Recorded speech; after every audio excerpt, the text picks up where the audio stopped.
ESPN welcomes you to the following presentation of the Southeastern Conference.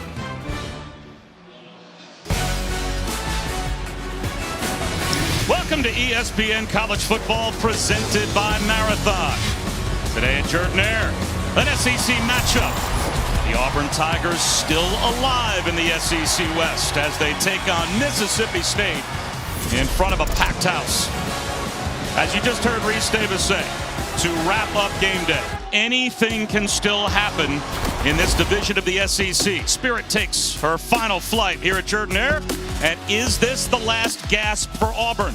Well, that Texas A&M Ole Miss game, if Ole Miss can pull off a mild upset, Auburn would be back in a position where if they run the table, who knows what we might have. Bob Wischusen here with Jordan Rogers. Chris Button is with us as well to do that, to make the unexpected happen.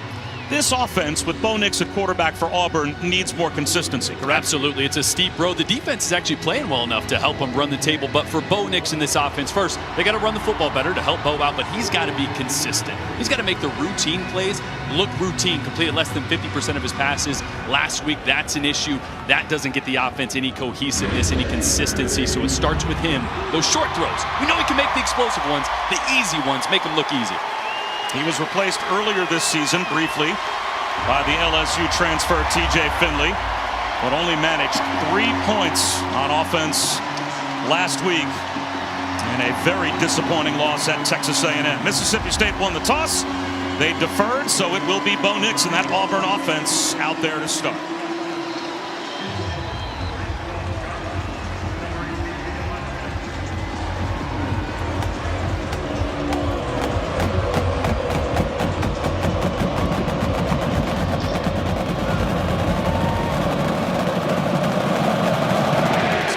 Sends it deep. Pritchett from just outside the 5-yard line. And pretty good field position across the 30 before he is tripped up. A bit of a scramble for the football, as it looks like the officials quick to signal that Mississippi State still has possession, or check that Auburn still has possession. So it will be Bo Nix coming off of a 153-yard performance last week where they were only able to manage 3 total points in the game. Yeah, and really struggled against the blitz every time A&M brought pressure. The answers weren't there for Auburn. Again, like I mentioned in the open, it starts with the run game. I expect Mike Bobo in this offense to lean on that early and then play action pass to try to get Bo Nix going early. Not only is Bo Nix trying to get to the record of total yards, but he's also number 2 in completions, number 4 in passing yards, number 6 in touchdowns in Auburn history. So every game he moves a little bit deeper into the record book. Now inexplicably the clock is running and the officials have stopped before Auburn can snap the football, just to try and figure out why the press box at least can't stop the clock, and now they're going to come over to the sideline. They're trying to make sure we make our flights later today. Yeah, appreciate that. Now they've got it stopped at 13:48, but obviously they're going to have to put a bunch of time back on the clock, and this is a technical issue on the scoreboard up in the press box. Let's go down to Chris. Brian Harsin had a conversation with Bo Nix this week about watching his body language on the sidelines. He said, I need you to show some positivity. It's okay to be disappointed, but I'm the only one that's allowed to look disappointed.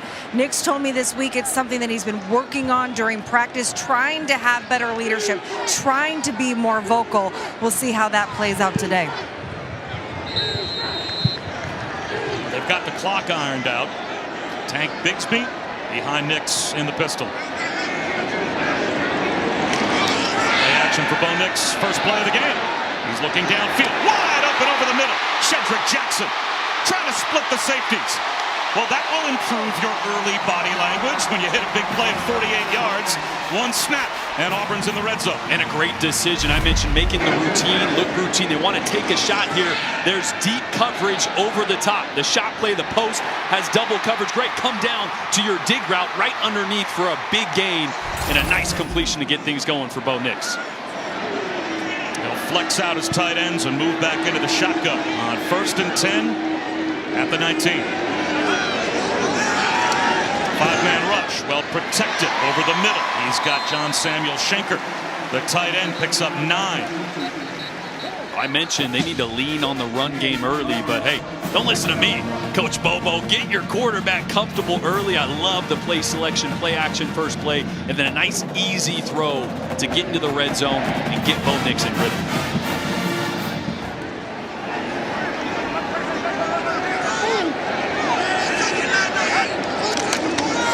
Tank Bigsby. He's got a first down. It looks like just inside the 9. So it will be 1st and goal. DeMonte Russell and Bookie Watson combine on the tackle, but it is an Auburn first down, 1st and goal at the 9. Look for Auburn to attack the perimeter a little bit more in the run today. Mississippi State's defense, Cam Young up there, number 93, extremely talented, a lot of movement. They're disruptive. The edges are where Auburn can find an advantage. Send Demetrius Robertson in motion. It's a handoff to Bigsby. Cuts it to the right inside the 5 down to about the 4-yard line as he picks up 5. Emerson and Watson combine on the tackle. And it's been a pedestrian rush offense, middle of the pack this season for Auburn, but pretty good rush defense from Mississippi State. Yeah, they've been really good, and Auburn struggled last week, just 73 yards on the ground, but already I like the tempo, I like the consistency to which Bobo's calling these plays early.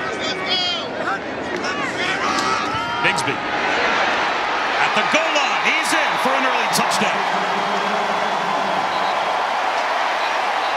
Very impressive opening drive for Auburn.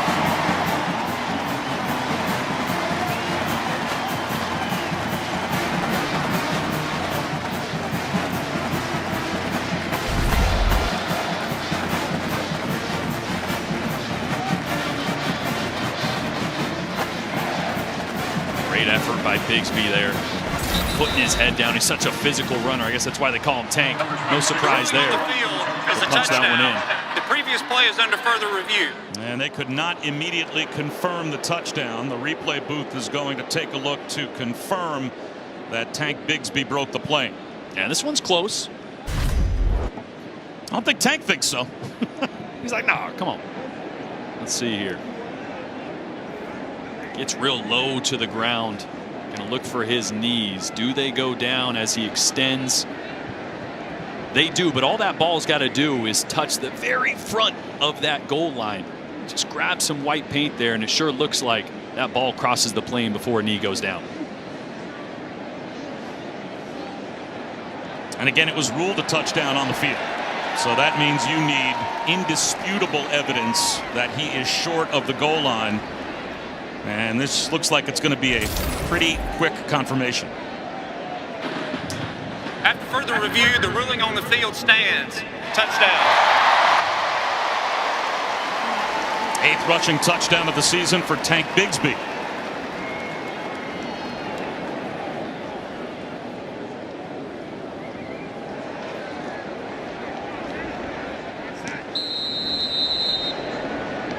Anders Carlson out for the point after.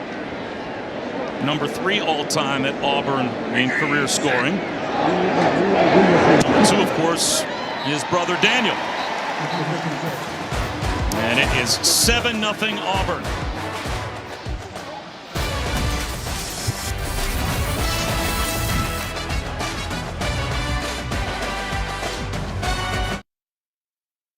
Veterans Week coverage on ESPN, brought to you by USAA.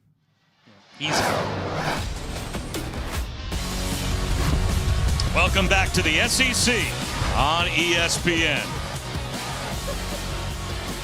You want the best of a college town atmosphere? Head down to Toomer's Corner if you ever have a chance to be here on a football Saturday at Auburn. And could we have asked for a better football Saturday? There's not a cloud in the sky here over Jordan-Hare. And a great start for Auburn as well. As Travius Marks will let this ball bounce sideways out of bounds just short of the pylon. So Anders Carlson kicks it out of bounds. Good field position for Mississippi State.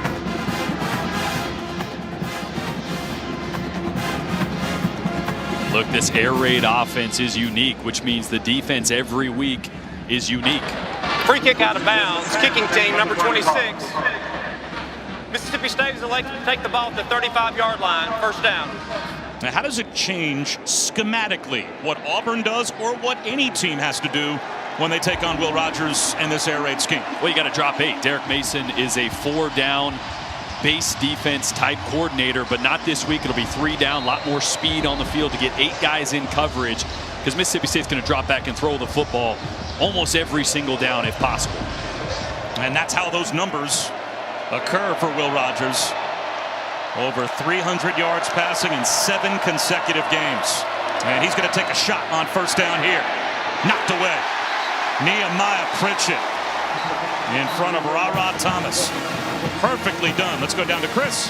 Well, Auburn is going to be without their linebacker, 𝐿'Mpopo, today. He's missed a few games dealing with an ankle injury. He was able to come back against Ole Miss a few weeks ago, but Coach told me this morning that he hasn't been able to practice all week, and it's just something that's been week by week on how he feels, but he is out today.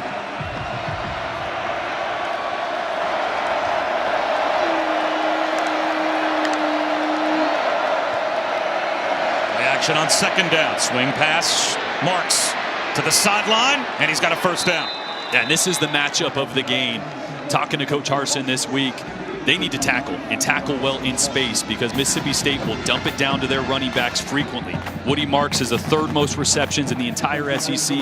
Their backup running back 5th most. So Chandler Wooten, number 31, will be in place of 𝐿'Mpopo. He's going to have a big responsibility to tackle these defenders in space. Wide receiver screen, Christian Ford. He's hit along the sideline as he crosses the 50, knocked out of bounds by Smoke Monday. Correct me if I'm wrong, though, Jordan. This would be a week where schematically might not hurt you to not have 𝐿'Mpopo, right? I mean, against this defense, wouldn't you be playing an extra safety and smaller bodies in the secondary anyway than having your 2 big linebackers out there? Absolutely. This is a personnel grouping that's going to be different. It's unique to this week for defensive coordinator Derek Mason. So, yeah, it's not the end of the world. Wooten's a good player. He's had a lot of experience when Papo's been out over the last month or so. And they still have Zakoby McClain out there as their main linebacker. And he lassos down Marks. And there is a flag out.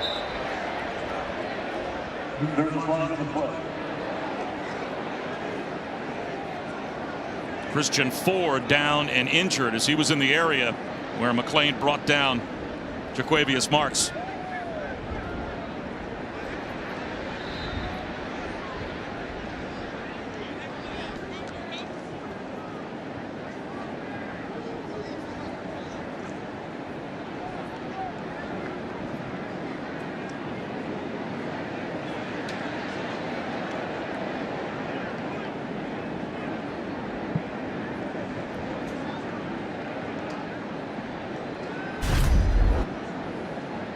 Let's take another look at Woody Marks as he was brought down by McClain, and how Ford, I guess, got rolled up on as he was engaged. And there it is, as it was Zakoby McClain rolling up on the back of the leg of Christian Ford as he brought down Woody Marks. Yeah, you hate to see that, and that's such an important piece of this Mississippi State offense. As you see the tackle there by McClain up around the neck, but and the officials actually getting together there do a good job.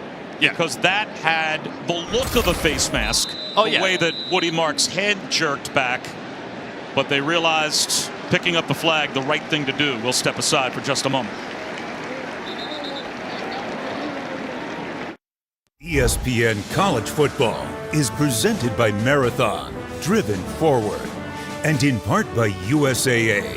This Veterans Day, we invite you to honor all who serve with a simple act to show your thanks. See how at usaa.com/Veterans Day.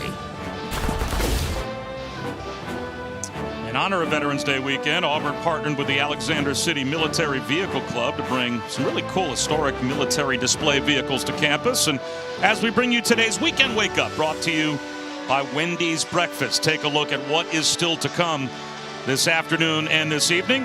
on ABC, ESPN, the ACC network as well, NC State and Wake Forest. And that's a dangerous game later on tonight for Oregon as well. Absolutely. I look at Purdue. Ohio State. Purdue's been taking down some teams of late as well. Normally they do that at home. Very true. Really impressive if they did that at the shoe. Woody Marks on 3rd down and short to the right of Will Rogers. Rogers to throw. Slam. Broken. Makai Polk, the intended receiver. And as good a cover corner as there might be in the SEC, Roger McCreary there to make the stop. Now what do you do on 4th down and a yard and plus territory? Looks like Mike Leach's going to go for it. Yeah, and absolutely. With what you saw from Auburn on their first drive, I think that kind of dictates this decision to try to keep things going, get some momentum early in this game because Auburn came out hot. Here we go. 4th down and 1. And the Dogs leave their offense on the field. Kai Polk at the bottom of your screen here. He's their go-to guy.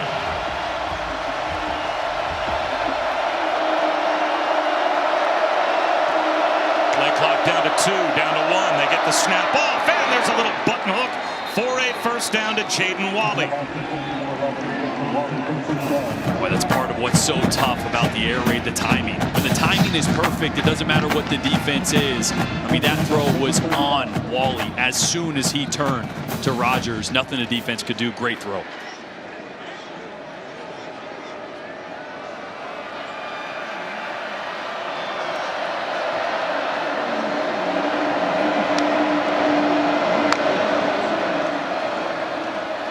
Rogers, whole shot over the middle, broken up. 𝐴𝐴 Thomas had it in his hands. Flag out. Smoke Monday came over and delivered the blow on 𝐴𝐴 Thomas. And a flag thrown in the secondary. Smoke Monday playing center field most of today. Derek Mason mentioned he wants him. Foul, targeting 21 defense. Previous play is under further review. So they call Monday for targeting.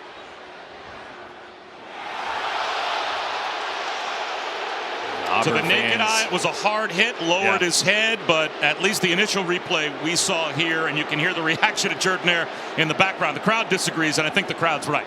Crowd's always going to disagree here at home, right? But here's what we're looking for. It's obviously got to find out if it's a defenseless receiver or not, and it is.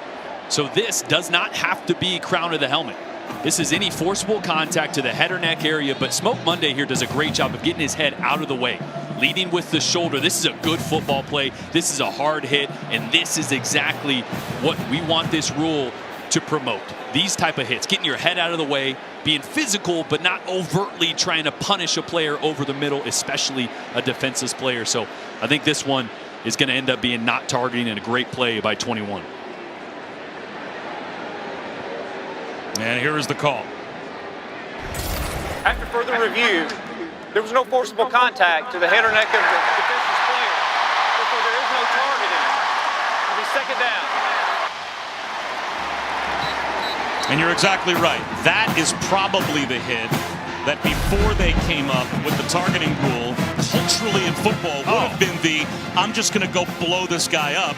Headhunter. And maybe try to get up in the head or neck area. And Smoke Monday, you're right, should be rewarded for that hit rather than it be a penalty. That was as good a football play as you're going to see. Yeah, old football rules, man, that's the hit that DBs dream of.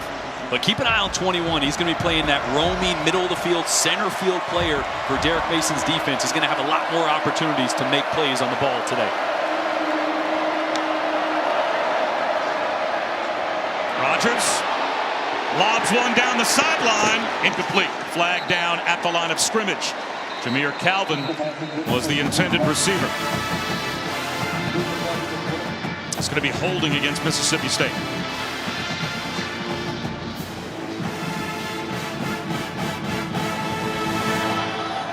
Holding. Offense number 78. The penalty is declined. 3rd down. Interesting. Would you take 2nd down and 20 or 3rd down and 10? Most of the time, coaches take those yards. Yeah, against this team, though, because they're not super explosive, if you have 10 yards, you can still sit back at the sticks and try to rally to those short throws. So normally, yes, you would take 2nd down and forever, but against this team, because they're not chunk plays, this might be the right call. And it's interesting you say that. Folks hear air raid, they think chunk plays. That's not this offense, right? It's ball control. Ball control, short throws, make the defense tackle in space. Expect another short throw here. Try to find some green grass. Christian Ford back out there as one of the receivers, as that back shoulder throw intended for Makai Polk, incomplete, but now a flag thrown late with a player losing his helmet. 𝐿aQuiston-Sharp, the center, had his helmet knocked off. My eyes were downfield, so I didn't see if it was a legit foul that knocked his helmet off, but the official immediately threw a flag as the helmet hit the turf. And this is a big call. Yeah, with the helmet off for an offensive lineman, you would expect a defensive player. After the play, personal foul, unnecessary roughness, number 99, defense. It's a 15-yard penalty, carries an automatic first down. Number 63 for Mississippi State can stay in the football game. So 𝐿aQuiston-Sharp got tied up with T.D. Moultrie. Here's what happened after the play was over. And T.D. Moultrie, a defensive end, usually works on the outside, but Derek Mason, defensive coordinator for Auburn, mentioned we're going to move our fast guys on the inside. We want to try to affect this pocket. We want to get really creative with our three-man rush. And that time, things just got a little frustrated. That's a big penalty. So it gives Mississippi State a free first down inside the 25-yard line.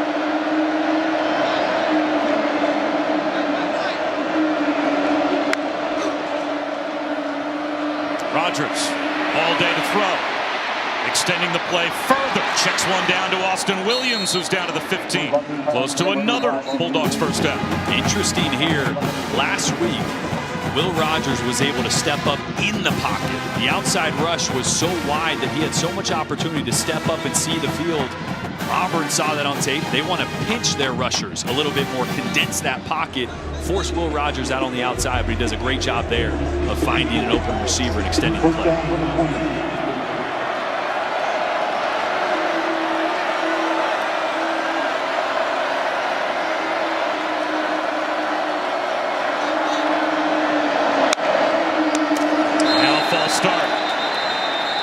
Rogers clapped his hands, and Scott Lashley, the right tackle, came up out of his stance. False start. Offense, number 78. 5-yard penalty. First down.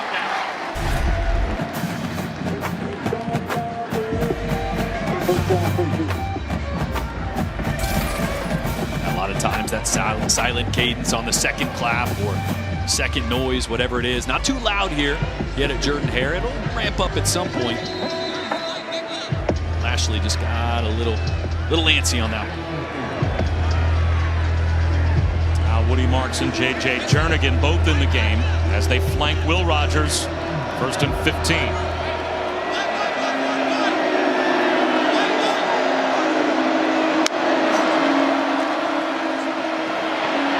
Rogers floats one, looking for the front right corner of the end zone, and just misses Ra Thomas.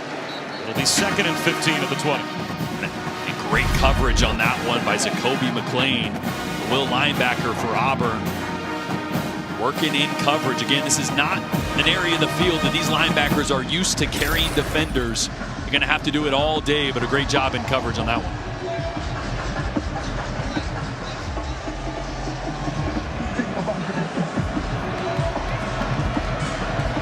12th play of the drive. That was kept alive by the penalty on T.D. Moultrie.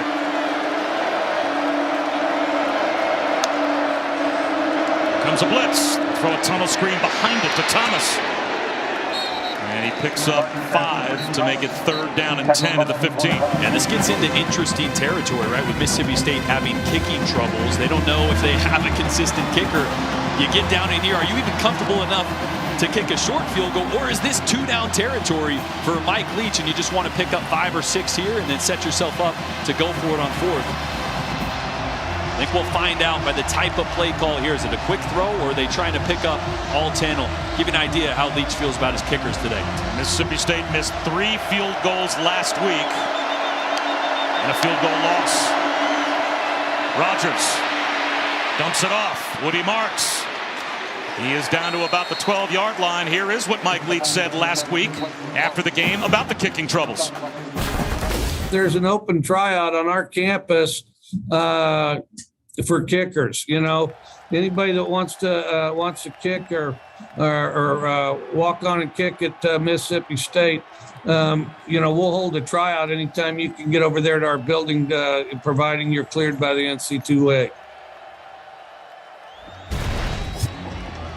A little message sent to his kickers that the leash is short. Nolan McCord missed one of those field goals last week, and he is getting an opportunity to get Mississippi State on the board here from 29 yards.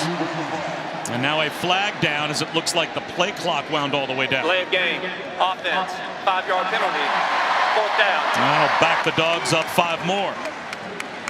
Check in with Chris. So those tryouts are going to occur next week. Mike Leach said they've rounded up 40 candidates from around campus, and next week will audition for a spot on the team. Well, Nolan McCord's a walk-on. No pressure. I guess this is his tryout. Tryout number 1. Good for you, Nolan McCord. Right down the middle. So he is now 5 for 9 on the season, and that gets Mississippi State on the board. Coach looks happy.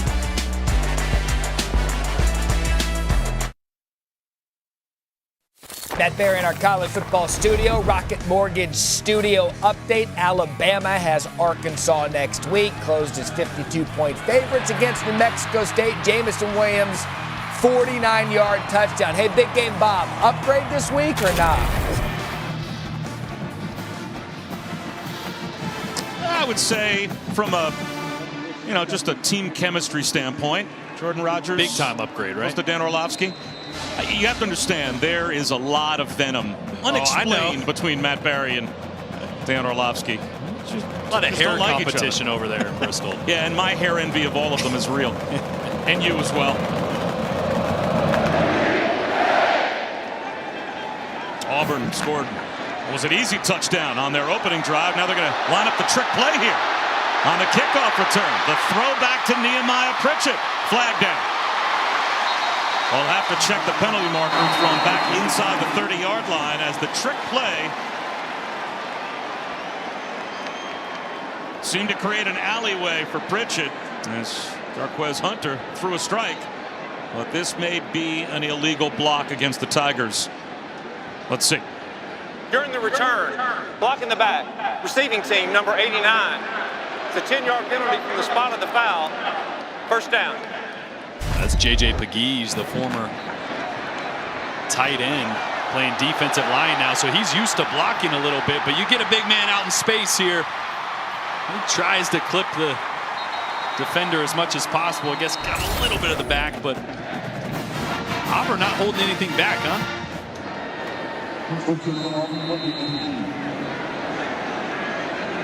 If not for the block in the back, it was well executed as the return got across the 50-yard line.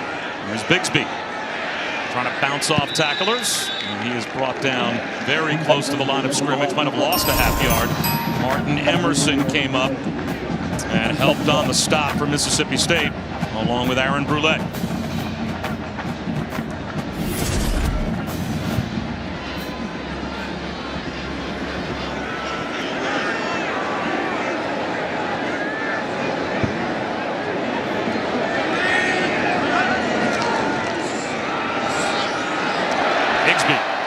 This time, Crab crawls for a 1st down. Boy, the leg drive after initial contact gets him 12.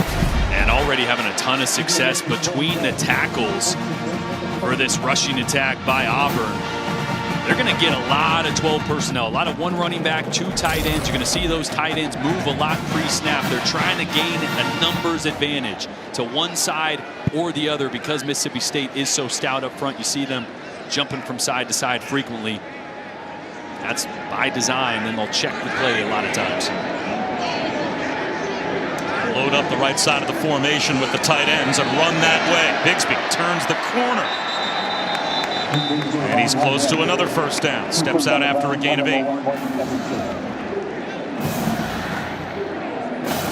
That double tight end look. They run that not as much as anybody in the conference, which means on the other side, Mississippi State's got to get bigger at linebacker. You're going to see a lot of Sherman Timms in there to match that control personnel. Bigsby again. And it looks like he moves the pile for a first down. It is interesting how these two offenses schematically change the personnel that both of the defenses are going to want on the field out of what both defenses probably normally do. Yeah, Zach Arnett and this defense for Mississippi State would love to be a little faster at linebacker. They're a 3-3 stack type of team, but against double tight ends, you need a big physical linebacker. Sherman Timms, 265 pounds. Almost the size of a D lineman. You'll see him at the line of scrimmage and a linebacker to try to combat those heavy sets. Bo Nix to throw, and he swings one to one of his tight ends, Tyler Fromm, Jake's brother. He picks up a couple. Fred Peters was there to bump him out. You mentioned Timms. He's a former walk-on. He actually had an opportunity to some other schools with scholarship offers to go and play, but he wanted to come to Mississippi State and prove he could play at this level. Big cowbell guy. Who isn't? Marquez Hunter, the true freshman in the backfield. Keeper for Nix, swing pass out to the edge. Javarius Johnson. Oh, does he have another gear? They're not going to catch him. Javarius Johnson to the house. 57 yards.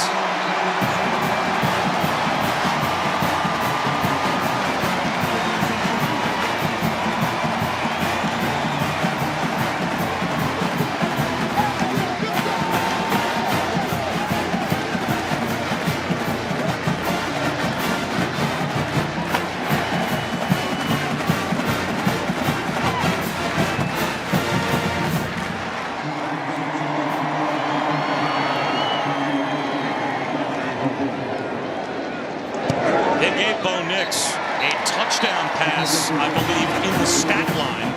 I don't know that that was a forward pass. I think he threw this thing backwards and it worked to perfection. And really a version of the triple option. They're going to go zone read first, so Bo Nix is going to read a defensive end, and when he pulls it, he's actually reading this safety that's rolling down into the box. If he comes at him, he throws it to the outside. It's just a way to find the numbers, find green grass, never allow the defense to be right with whatever they do. It's a weird form of the triple option that the spread offense has really adapted over the last decade or so.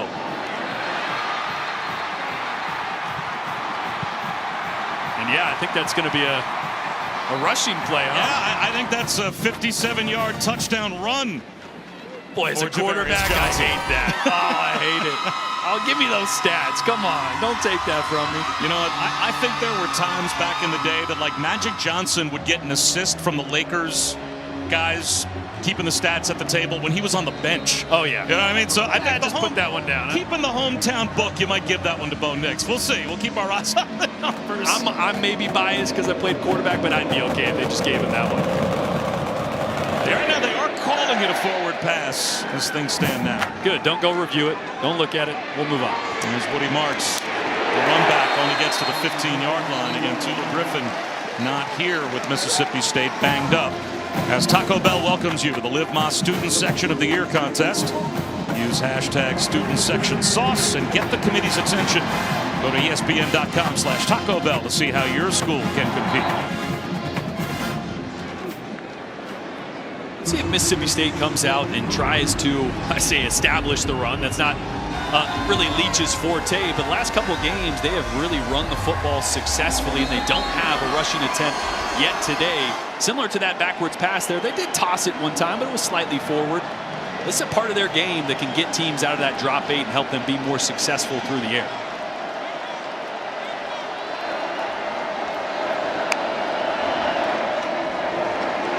Johnson breaks a tackle, barely gets back to the line of scrimmage on the first run play of the game from Mississippi State. And look, it doesn't always have to be successful. You're not going to break a big, long run if you're Mississippi State. In fact, they're the only team in the entire country that doesn't have just one rush of 20-plus yards. So it's not their forte, but it does give the threat to the defense that maybe we can't just sit back in zone coverage soft every single play. And that's when they hope to open up those explosive plays behind the coverage.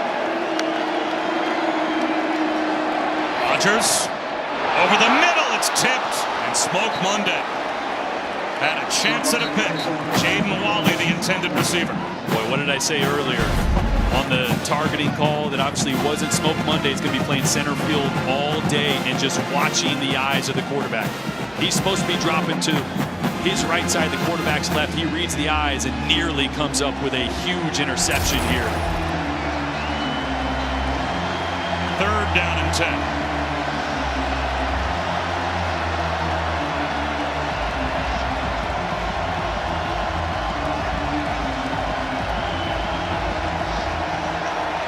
Down to 3, down to 1. They get the snap off. Rodgers under pressure. Bullets one to the sideline, and that is a 1st down to Makai Polk.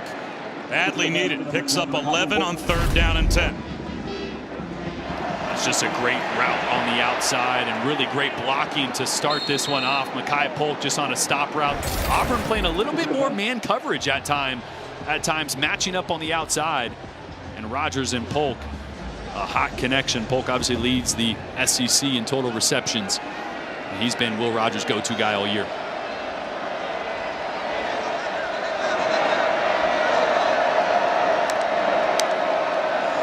It's off the edge. Shovel pass. Woody Marks, nowhere to go. Lost a yard.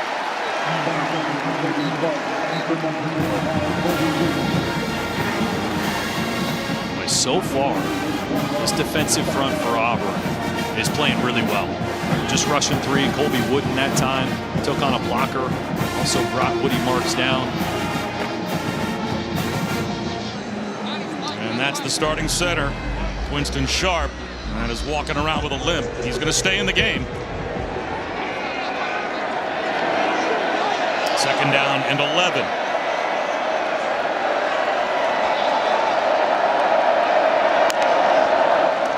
Another blitz. Slant, incomplete. Didn't look like Christian Ford was able to get his head around in time, as that pass was smoked by Will Rogers. So now it's right back to 3rd down and long. And we saw Winston Sharp limping a little bit. What does Auburn do? They blitz right at him. Go man coverage, force Will Rogers to get the ball out quick. And receiver wasn't ready on the outside. Now a big 3rd down here for Mississippi State. 3rd and long. Got to give Will Rogers time in protection. Derek Hall at the bottom of your screen, number 29, is one of the best pass rushers for Auburn. He'll be coming after Rogers. Timeout as Will Rogers with the play clock winding down. Timeout. Mississippi State. Having a hard time. The first half. Getting his guys set up. Let's take a look at today's more driven. It's actually the college football playoff rankings brought to you by Goodyear. And what camp were you in when you saw Michigan ahead of Michigan State after the Michigan State loss last week, when Michigan State's got to win? I think I was like everybody else, scratching my head going, what kind of crazy pills is the committee taking looking at that one? I mean, look, if it was 3, 4, 5 weeks ago, but that was 10 days prior to the committee getting together. So I think we got to honor wins and losses early on and let the eye test be put in place a little bit more as these resumes start to shake themselves out the closer we get to the ends of the season. And of course, everyone wants to see what happens with Baylor and Oklahoma, and whether or not that game puts Oklahoma maybe ahead of Cincinnati if they can win it today. Like the lightning rod, of course, is Cincinnati. Yeah. Are the teams behind them with those resume building opportunities, if they win those games, will they have the ammunition to jump over them and deny that group of 5 team a spot? Be fascinating to watch down the stretch after the timeout. 3rd down and long. Only a 3-man rush, but it gets home. Rogers keeps the play alive. Slingshots one to the sideline. And Makai Polk's going to come up short of the 1st down as he steps out after only a gain of about 5 or 6 yards. Right before the timeout, I mentioned Derek Hall. He gets a great jump on this play. But Will Rogers an even better job of reacting quickly to save a sack. Still don't convert on 3rd down, but instead of a big sack, big momentum play by Auburn, now Mississippi State just gets punted away.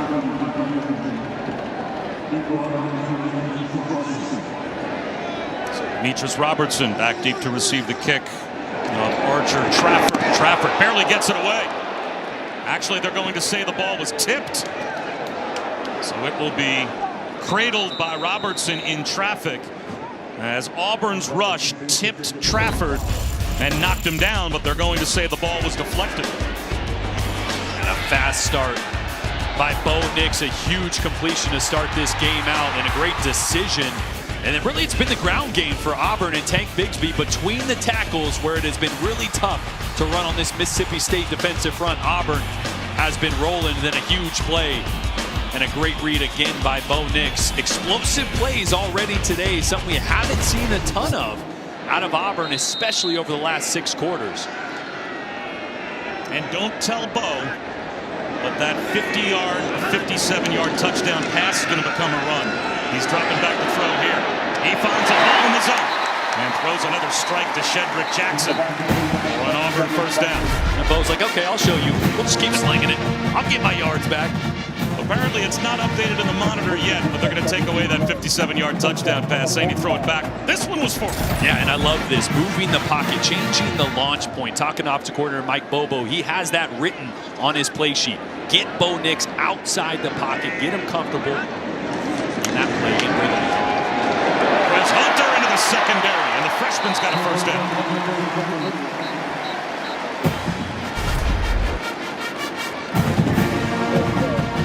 Good push again up front. Look at this offensive line. Just wash the defensive line down out of the way. And Jarquez Hunter, the talented freshman. Mississippi State. It's going Their downhill second for of a the good first game. half. 30-second timeout. And this game in danger of getting away from Mike Leach's team early. And so they're calling a timeout on defense with 57 seconds to go in the first quarter.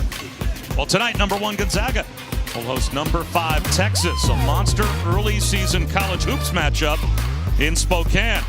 Our coverage begins at 10:30 Eastern on ESPN2 and the ESPN app. Number 1 against number 5 later on tonight. And today was the final flight for Spirit.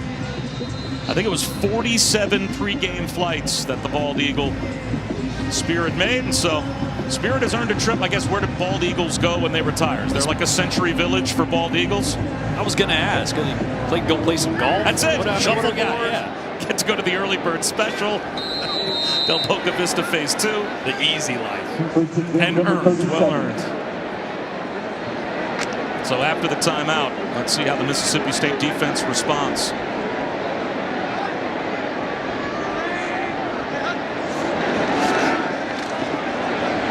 Perfect protection again for Bo Nix. And again, it's Shedrick Jackson. He's got 7. Look, there's been struggles for Bo Nix all year, and really for his career, but when he is on time, when he is in rhythm and has a clean pocket, there's not many more talented at throwing the football, period. He's got a ton of arm talent, so when he's on time in rhythm, he's extremely accurate. It's when those blitzes occur, it's when he gets a little pressure around him that some of those mistakes occur. This play blown dead as it gets started. Flags thrown from both sides of the field. Illegal snap. Number 52 offense. 5-yard penalty. Second down. Illegal snap. I don't know if I've ever heard that called before. Like center flinched a little bit before he let that one go. Bo was patting his chest there going, my bad, my bad. So something up with the cadence there.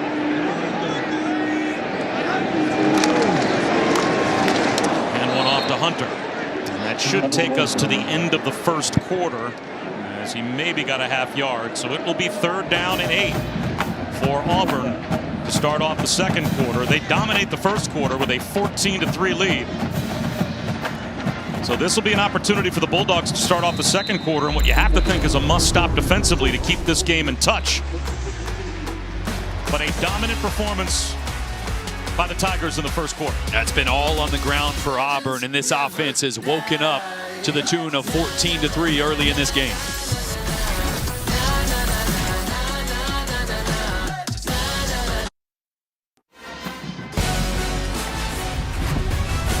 Welcome back to the SEC on ESPN.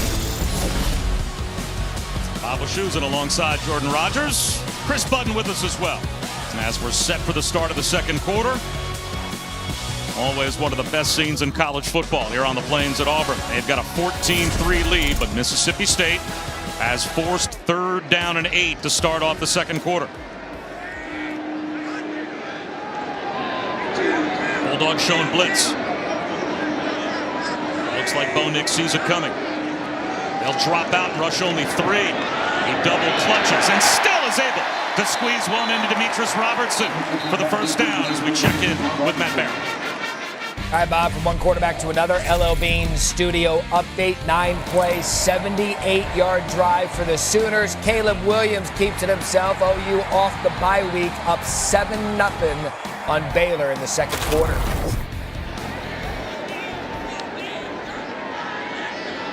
Hard to imagine if Oklahoma runs the table that they are not going to be in the college football playoff. They'd be on the outside looking in right now. A keeper for Nix. Cuts back inside the 15 down to about the 13-yard line. I love these design runs for Bo Nix. He's such a good athlete, and when we talk about him being consistent through the air, sometimes for a quarterback, getting a few chunk plays with your legs, getting an athlete involved, that calms you down, that settles you down, but he's been sharp through the air tonight. That previous play, Mississippi State showing blitz didn't come. He still delivered an accurate throw. They line up and empty here.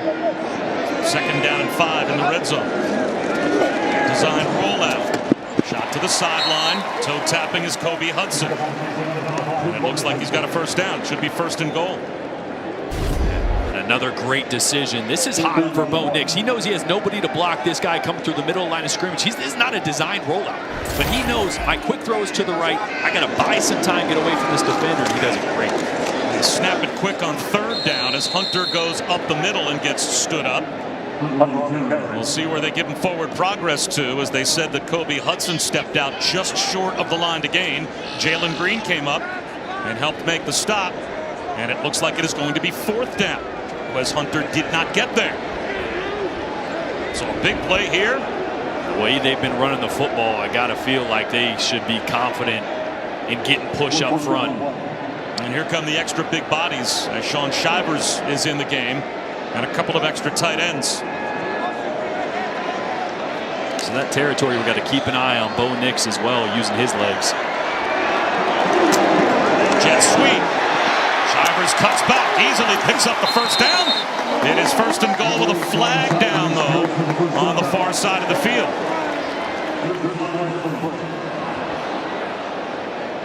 Mookie Watson and Jet Johnson eventually brought down Shivers, but we have to check the marker.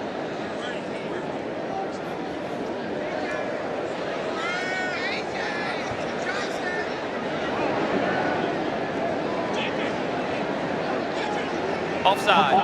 Defense lined up in the neutral zone at the snap. Penalties decline. Result of the play is a 1st down. I love this. Get heavy with your personnel and then get Shaun Shivers on the edge with speed. Get the defense to condense in and then attack the perimeter. So 1st and goal, Auburn at the 4.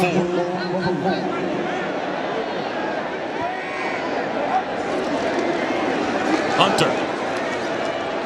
Hit right about at the line of scrimmage by Aaron Brule. It'll be 2nd down and goal.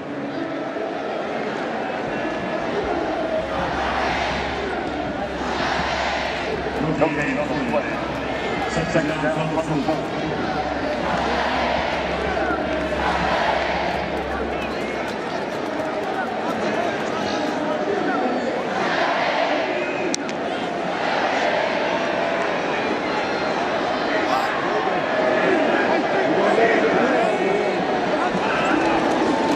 Bootleg out to the right.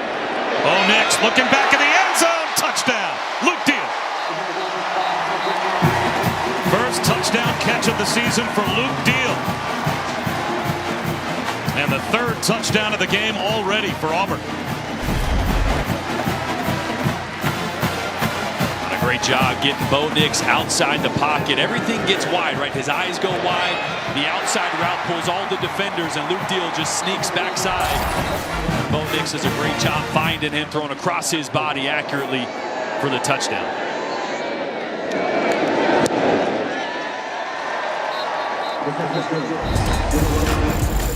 Bo Nix is 8 for 8, 108 yards, and this his first official touchdown pass here in the first half.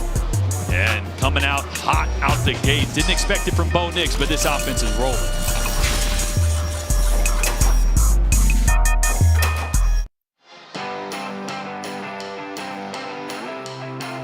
Our next True South has John T. Edge traveling around Mobile Bay for Cozy Brown's flounder and shrimp for breakfast up north, and burgers and bushwhackers for lunch at Pirates Cove down south. How do I get that job? It premieres tomorrow at 7:30 Eastern over on the SEC Network and the ESPN app. Maybe the best you ever saw? Well, you know, I didn't get a chance to ever watch him live, but the highlights for sure. You're that young. Yeah, that really is painful to hear. This one is heading towards that front left pylon, but it stays in bounds. Woody Marks will bring it back, breaks a tackle, and he's out to about the 25-yard line. Herschel might be the best I've ever seen. Bo Jackson, though, he's right there. It's almost 50-50 as we go down to Chris. Mike Leach just gathered his offense together. Everyone huddled up, and he said, if we execute, they can't stop us. So I need you to stop focusing on the score, stop focusing on the miscues, and focus on doing your job. It wasn't a panic. It was very calm. Yeah, part of that is not taking those chances, right? When you're Will Rogers, already got in trouble pushing the ball downfield a couple times into tight coverage. Take those easy throws until Auburn proves they can stop them and tackle in space. Screen, and weaving his way out to the 30-yard line for a gain of about 4 is Mekhi Polk. Well, if you're looking for evidence that a comeback can happen, Mike Leach has equaled or set the biggest comeback at each of his 3 coaching stops. He's got the biggest comeback ever at Texas Tech, the biggest comeback ever at Washington State, and earlier this season, they came back against Louisiana Tech for the biggest comeback ever for Mississippi State. As Rogers has all day to throw, now the pocket starts to come apart, and he's going to go down. That's a coverage sack back to the 25-yard line. Just nowhere to go with the football for Will Rogers. He will lose 5. At some point as a quarterback, your internal clock has got to start to accelerate a little bit more. He did a great job last week of buying time by stepping up in the pocket. But if you stay in the middle of that pocket, you can't ask your offensive linemen, as good as they've been at times, to block for that long. Eventually, the rush is going to get to you. 𝐭𝐭𝐿𝐬𝐬𝐬𝐬𝐬𝐬𝐬𝐬𝐬 gets his 5th sack of the season, but he had all the time in the world to get there, and now it's 3rd down and a long 11.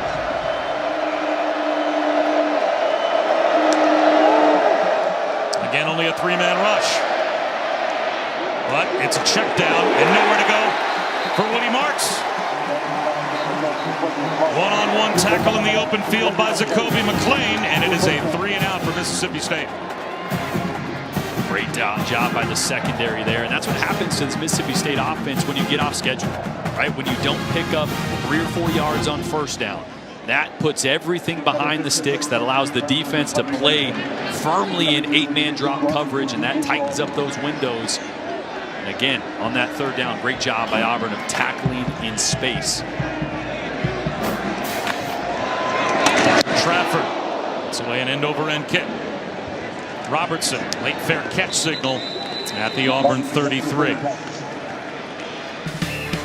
43-yard punt, no return. Auburn, 3 possessions, 3 touchdowns so far. Marathon is brought to you by Mazda and Allstate. Save money like a champion with Allstate. You're watching ESPN College Football presented by Marathon. Veterans Week coverage is brought to you by USAA and some of the parents and grandparents of players in our game who have served, and of course we honor their service as we, with 9:47 to go in the first half, have had a dominant performance by Auburn. Really no answers on either side of the ball so far, Jordan, for Mississippi State. And Auburn last week just 226 yards of total offense. They've almost achieved that already. We had a lot of time left in the second quarter here. Zach Arnett, the defensive coordinator, I feel like has to start pressing the issue, dialing up some pressure to try to disrupt this Auburn offense. Bo Nix, all day to throw once again, and finds an open receiver in Robertson. You've got receivers running 3 and no pass rush at all to speak of. That's a bad combination for a Bulldog defense. And talking to Zach Arnett, it felt like the plan was going to be blitzes, simulated pressures. But look at this. Look at the time that Bo Nix has to step up in the pocket and find Demetrius Robinson there. You got it. You can't let him sit there. He's going to hurt you if he does that. He's 9 for 9 for 131 yards as Bo Nix. Bigsby. Cutback run for 5 to the 40-yard line. Aaron Brule, another tackle. 2nd down and 5. And I mentioned for Mississippi State staying on schedule. Look what a 5-yard gain on 1st down does. Even a 3 or 4-yard gain just changes the way the offensive coordinator can call. Can go action pass here, can continue to run the ball. Makes it real tough on the defense. A lane for Bigsby. 2nd effort. And that might get him a 1st down. Let's see if they mark him down shy of the line to gain.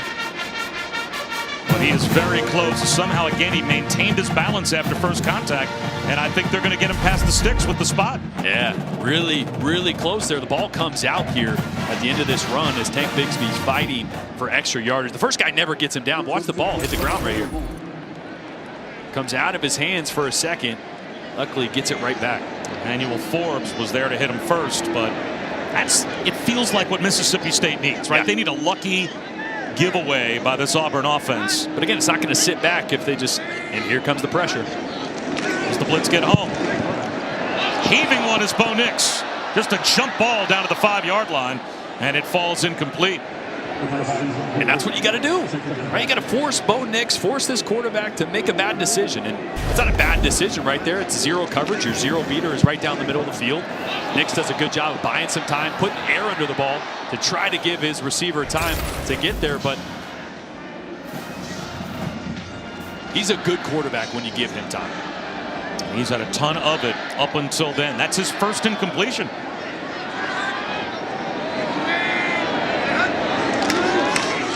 Bigsby on 2nd down. Breaking another tackle at 1st, and then gets to the 31-yard line. Colin Duncan made the tackle after a gain of about 3. So here's a 3rd down opportunity again for Mississippi State to get a stop.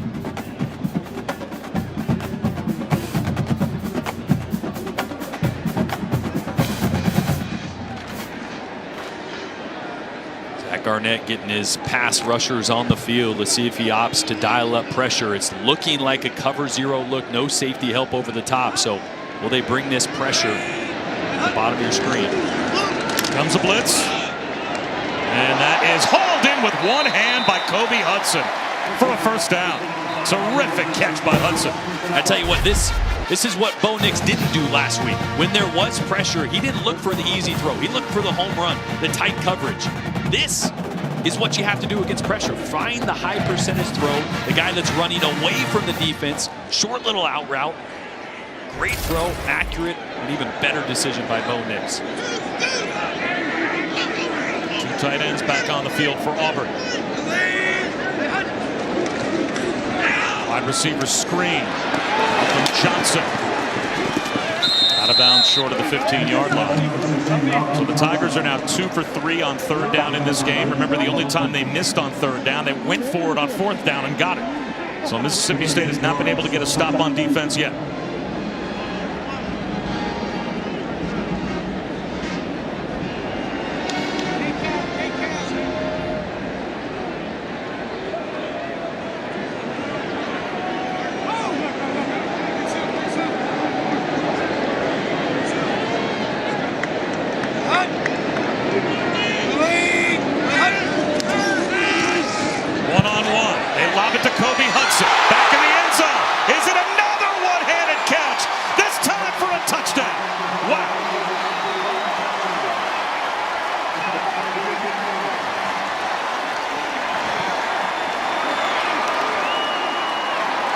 You can't throw it any better than that.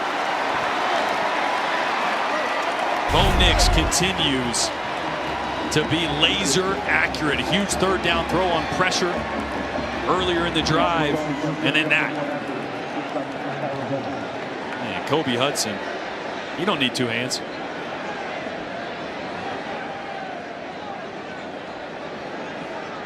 He made a one-handed grab on 3rd down to keep the drive alive, and now a one-handed grab for the touchdown. 4 possessions for Auburn and 4 touchdowns. It's after 6 straight quarters of no touchdowns on offense.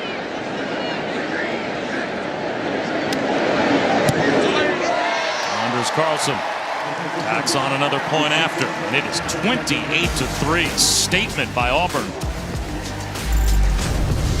Oh, it was a great play designed by Mike Bobo. Ensure you got man coverage, and Bo Nix over the top to Kobe Hudson, who uses one hand to bring it home, and it's been all Auburn.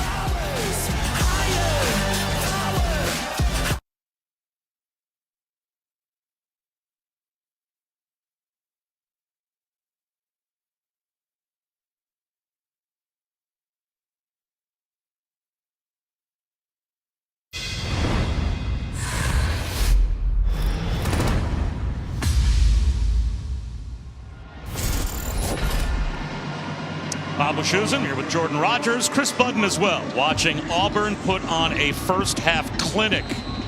288 yards of total offense to the 57 of Mississippi State.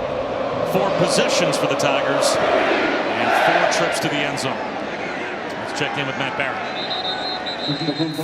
Guys, time after AT&T countdown to the CFP Championship update. Got a couple of them for you. First, Cade McNamara and Michigan scored the touchdown here. Roman Wilson over the middle, 7-3. Wolverines over Penn State. And in the Big 12, Baylor, Oklahoma, Gary Bohannon and Tyquan Thornton. That one tied at 7 apiece. That's 2 games with significant college football playoff implications.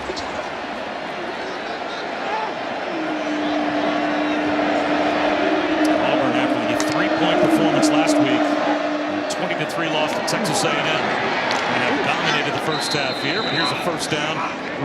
Pitch and catch to Christian Ford for 17 yards from Will Rogers. Yeah, that's what Mississippi State's got to realize. There's no 25-point play out there. It's not going to happen overnight, and this offense isn't built to push the ball downfield against drop 8 coverage. You got to keep taking those underneath throws. Try to put together long drives and chip away at this thing. They get the Auburn defensive line to jump. But Marcus Harris made contact.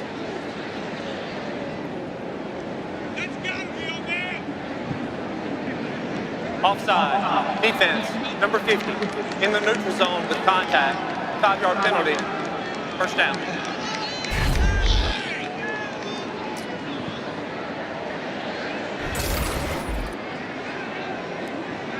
We always talk about that last 4 minutes or so of the first half, first 4 minutes of the second half. There is a chance here for Mississippi State to utilize that. They won the toss and deferred to the 3rd quarter. Makes this a big drive if they have any hope of getting back in the game. Hand one to Dylan Johnson here. And he's got a first down to the 45-yard line of Auburn. You can score here and not leave Auburn enough time to beat you before halftime and then start the 3rd quarter with back-to-back possessions and some momentum. Who knows? Yeah. But first things first, you have to score here. And something like that would do so much for morale in the locker room, right? You look up the scoreboard, 28-3. That's tough to get the juice to come out in the second half. But you get some momentum here, get some positivity, you can build on it. Rogers, tunnel screen back the other way to Malik Heath. He's brought down near the line of scrimmage. Maybe got a half yard, so it will be 2nd down and long. Darius Tennyson came up to make the stop. They called Tennyson Crash. Imagine being a defensive player and having your nickname be Crash. I bet you like hitting people. As he shows us there, he does.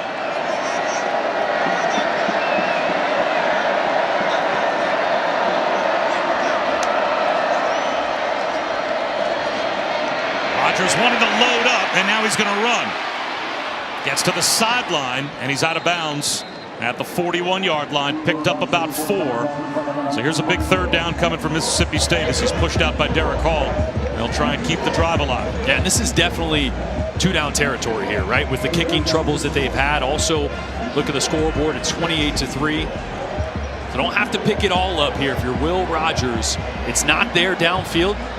Get the ball to your back in space. See if you can pick up 1, 2, 3 at worst and set yourself up for a 4th down to go for it. Auburn looks like they're going to go man coverage here across the board. Expect some crossing routes for Mississippi State. Play clock down to 2. Get the snap off. Little shoulder fake and a dump off to Dillon Johnson. Very well executed by Mississippi State. Flag out at the end of the play as Johnson did pick up the 1st down. And this is what you see out of Will Rogers on tape when you watch him, the ability to manipulate the defense. Look at all these guys moving with his shoulder pump, moving with his eyes. No, I got an easy throw here to my back. Number 4. It's a 10-yard penalty from the spot of the foul. 3rd down. So Malik Heath gets called for a block in the back on the dump off to Dillon Johnson, and that erases the 1st down. And it looks like that will, with a spot foul, make it 3rd down and 8. And this is such a tough situation for receivers. And I don't know if that helped or hurt, but Mississippi State gets their explosive plays on yak yards. So these receivers are used to needing to be engaged with defenders all the time to try to help spring their players. That one, you just got to let them go.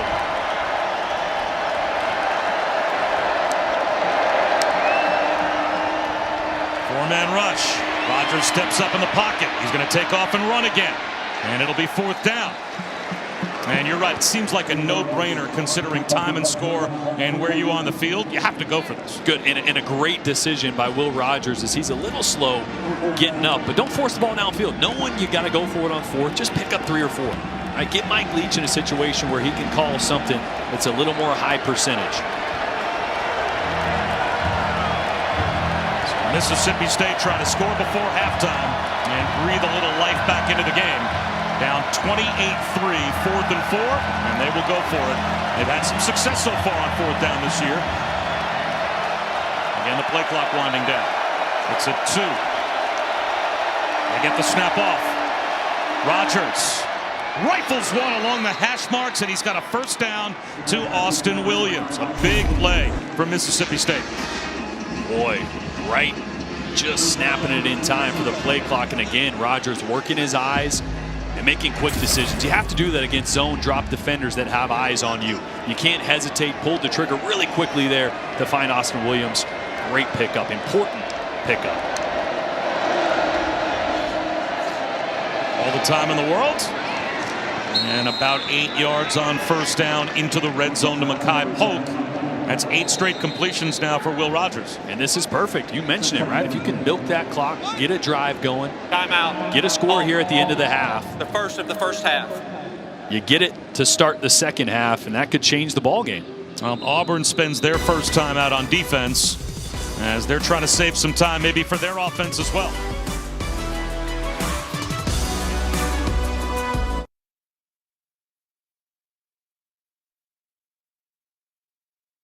Goal, Mississippi State. And this is what Mississippi State does. They lull you to sleep with these short throws over and over again, and then when they get you to bite, they hit you right behind the coverage. Another good job by Will Rogers, using his eyes, using the pump fake to manipulate the defense.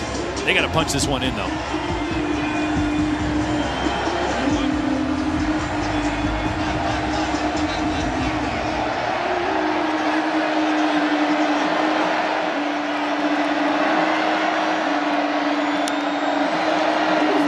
To throw. And at the end zone, touchdown, Makai Polk.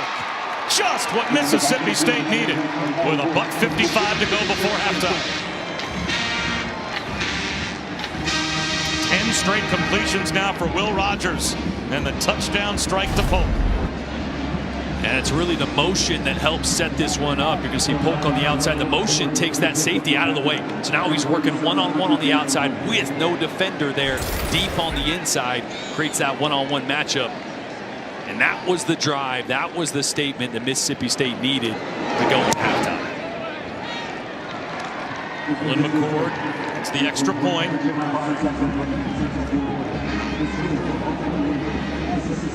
And we may have a football game as Mississippi State finds the end zone for the first time. We get Bob Wischusen here with Jordan Rogers. Chris Budden is with us here at Jordan-Hare as well. Now, you can't get probably too greedy and say, oh, we wanted to score, wanted to leave no time. There's a minute 55 on the clock for Auburn, and they still have a couple of timeouts. Now you have to have your defense go out there and make this stand up, as Auburn's had the ball 4 times, scored 4 touchdowns. Especially the way Bo Nix is playing. I mean, this is night and day from what we saw last week out of Bo Nix to this week, especially under pressure. He's been laser accurate. The run game's been good, but Bo Nix has done everything. Yeah, this result, at least so far, has surprised you. The efficiency of an Auburn offense that's been a little bit of a roller coaster at times this year. With how they looked last week and really the end of the second half of Ole Miss, I expected maybe a slow start. I mean, I knew this offense was trending in the right direction. They were capable of this type of performance. Did I think it was going to happen on the first 4 drives? No, not at all.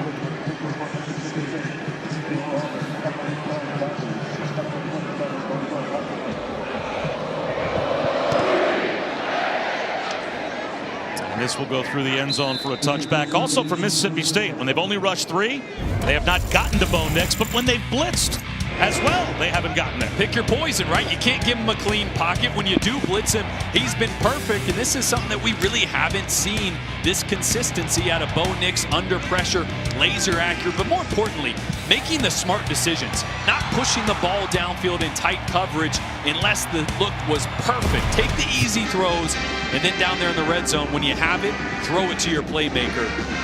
And you can see just night and day from what we saw last week out of Bo Nix. Swing pass to Bigsby, dropped it. That ball is immediately ruled an incomplete pass by the officials, as Mississippi State reacted as if it may have been a backward pass. Another one of these lateral passes, a great look at it right down the line. That is very about close, as straight down the line as you can get. Probably like baseball, right? Tie goes to the runner. You know, if it's right down the line, tie goes to it being a pass.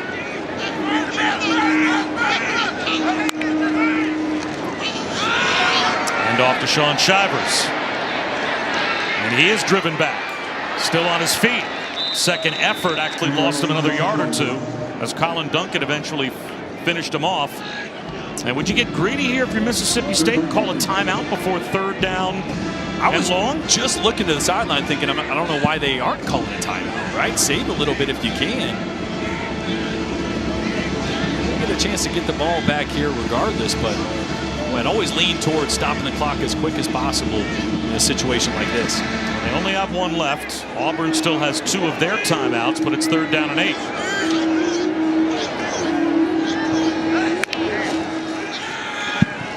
Nix over the middle, in stride, he's got Kobe Hudson. Right to midfield, 22 yards. And Auburn still with their 2 timeouts in business. Yeah, and another clean pocket here for Bo Nix. Little movement up front. They go man coverage on the outside. Got a dig route and a drive route underneath it. He's looking downfield again. Instead takes the check down to Shivers. Makes the first man miss. And picks up 8. Now you'd think you would call a timeout, and Auburn will. They'll spend timeout number 2 with 43 seconds to go in the half. Their second of the first half. This will be a 30-second timeout. A reminder this season, along with their contributions to universities' general scholarship funds for every field goal and extra point made, Allstate will be donating to the American Red Cross to help with disaster relief efforts. Thank you to Allstate. And they just added another second for Auburn, so 44 seconds to go in the half. And Bo Nix continues to be just about as flawless in the first half as you can be. Yeah, going up against Will Rogers, who has been one of the best quarterbacks in the nation, especially as far as efficiency. But today, Bo Nix has proven that, hey, I can do it too.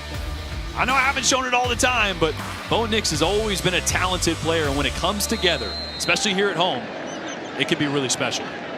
Remember, they took back the Javarius Johnson screen pass touchdown, turned that into a running play. Would have been 57 more yards for Bo Nix.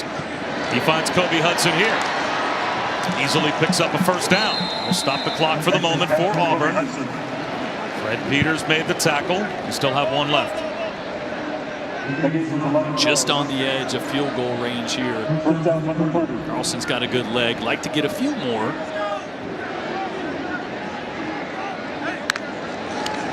Bobbles the snap, maintains his composure, and goes down. There's the first big impact play made by the Mississippi State defense. Boy, and Nathan how Pickering gets a sack. big is that for Pickering? Their third and final of the first half. Be a 30-second timeout. Right about the 30-yard line, puts you at about a 47-yard field goal. With a sack here, you're pushed out of field goal range now, or at least it's a really long, difficult field goal. It'll make you think. It really was the errant snap right to the right, took Bo Nix's eyes away, and as a quarterback, that's your worst nightmare, right? When you're trying to get rid of the ball quick, you got to take your eyes that far away from where you want to go. It just throws everything off. And here's one of those situations you practice if you're Auburn, right? You've got no timeouts left, 28 seconds on the clock. This is absolutely a spot where you can complete a ball in the field of play and still have time to run your field goal group out there, or if you need to, or you have time as well because it's only second down to run up and spike the ball.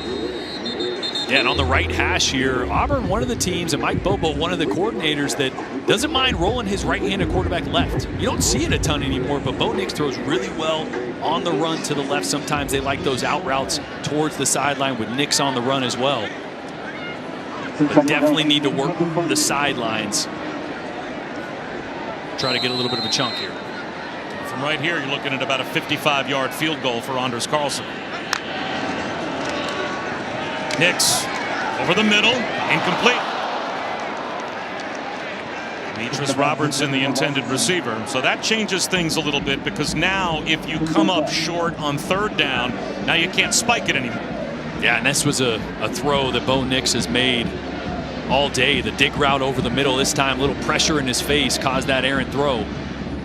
So now you have to have your field goal group ready for a possible fire drill, as now it is third down.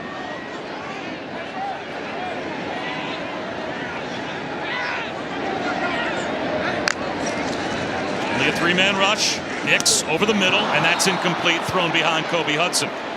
So they fail to pick up any yards on second down or third down, so the sack puts it back to where if Anders Carlson tries this, it'll be a career long.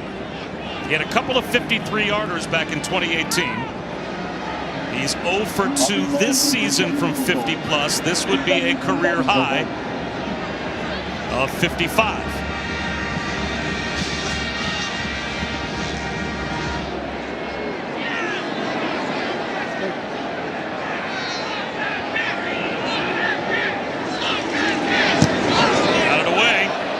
Like it's got the distance, but it's no good. Pushed it out to the right, and now 12 seconds to go in the half, and Mississippi State still has a timeout and the ball near midfield. A good snap, good hold.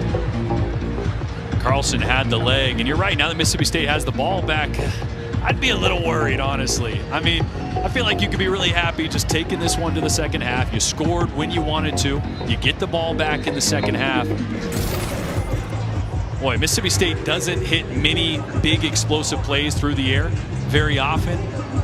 I think more bad can come than good if you try to push the ball downfield, because you got to get 20, 30. They're not confident in their field goal kickers, yeah. So, I mean, I really feel like this is going to be a high percentage throw. Quick throw, get your guy in space. If he breaks a million tackles, great. If not, go to the second half, re-gear, and start strong. There's a throw. And that finds Jaden Walley. They got to spike it now. And it's down to the 44-yard line, picked up 18. And he will spike it with 5 seconds to go. I mean, they still have a timeout. So I guess you could, in about 4 seconds, throw a short one, have a player give himself up, and then call timeout and execute that in 4 seconds?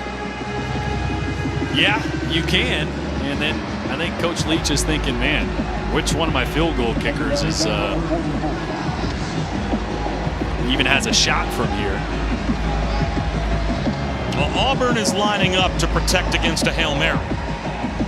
And if that was what you were going to do, I don't know why you wouldn't just call timeout. Yeah. They spiked it. Doesn't really make a difference. No, That's your strategy here with 5 seconds to go. Let's see. I'd find receiver at the top of your screen. Well, Rodgers is going to load up. Short of the end zone. It is tapped around, falls incomplete, and that will end the half. Well, Mississippi State does score a touchdown, though, before halftime, and they will start the third quarter with the ball. 18-point lead, though, for Auburn. Time to send you to the studio. All the highlights and scores. The Lexus Halftime Report with Joey Galloway and Jesse Palmer. Let's go back to Matt Barrett. Big game, Bob. Thank you. It is time for the Lexus Halftime Report. What in the name of Steve Spurrier is going on at the Swamp? Florida and Samford. Brought to you by USAA. Welcome back to ESPN College Football presented by Marathon. And, of course, the SEC on ESPN. Terrific first half for Auburn. They scored touchdowns on their first 4 drives of the game. They have a 28-10 lead. Mississippi State did score a touchdown before halftime. They'll start the third quarter with the ball. Bob Wischusen and Jordan Rogers upstairs. Chris Budden is downstairs. We'll hear from Chris in a moment. You know, there's still hope breathed into this season for Auburn. They need help to control their destiny. But if they get the right wins in front of them, they could make the Iron Bowl very interesting and very meaningful. They're doing their job so far today. And interesting because of the way this offense is playing today. That was the biggest question mark. They disappeared against A&M, a good defense last week. And so we wondered, could they be explosive? Could Bo Nix be consistent and dynamic through the air? We know he's been dynamic at times. Auburn has answered all those questions. Now, can they put a second half in place similar to what they did in the first half?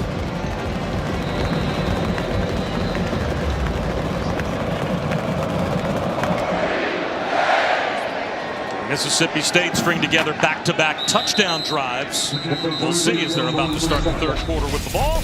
And let's take a look at today's more driven moment. Brought to you by Goodyear. A lot of production in the first half for Auburn. And it started the first play of the game, a little play action. Big throw over the middle of the field. And Bo Nix never let up from that point. They got him outside the pocket for a touchdown. And continually, even under pressure, found the open receiver, and a great one to cap off a touchdown drive to Kobe Hudson as well. That's been the difference. Bo Nix hasn't missed, and this offense has been rolling. Explosive plays and 4 straight touchdown drives to begin the game. And Mississippi State score a touchdown on their second consecutive drive. Barnes picks up a couple on first down. Chris? You look for Mississippi State's offense to start playing with some tempo. Mike Leach telling me we got to play faster. We're just being too tentative. He said defensively we've allowed far too many explosive plays. Brian Harsin really complimented Bo Nix's play. He's been accurate. He's played confident. Part of that was they wanted those spark plays early in the game. Thinks that's contributed to how well he's played in this first half. 15 of 19 for 205 yards. Not too bad. Back shoulder throw. A little push off. And Malik Heath executed it perfectly as he walled off Roger McCreary and picked up 21. Boy, and the timing of this throw. Will Rogers let this go well before Malik Heath is even looking for it. And the accuracy to put it on the back shoulder in tight coverage. Those are the plays they're going to have to make because Auburn, and especially Roger McCreary to that side, cover really well on the back end, and they've been confident sticking him in man coverage. Screen out to the edge. Jaden Wally. It's across the midfield stripe before he's turned back. Picked up 4. Donovan Coughlin there first for Auburn. Boy, still, the biggest surprise to me is just nothing in the run game for Mississippi State because they ran the football so well the last 2 weeks. And again, not to the degree that other teams will with 150, 200-yard games, but it was such a good compliment. They found balance, and that changed the way defenses had to play them the last 2 weeks. It's just been absent. And no balance today as Will Rogers about to put it up for the 33rd time in the game. The rush breathing down his neck, but he is able to outlet to J.J. Jernigan for a first down, a gain of 15. So much time for Will Rogers there to sit in the pocket. He's going to work the top of your screen, the right side of the field first, and a great job of finding his check down and then allowing his check down to get downfield on a second reaction play.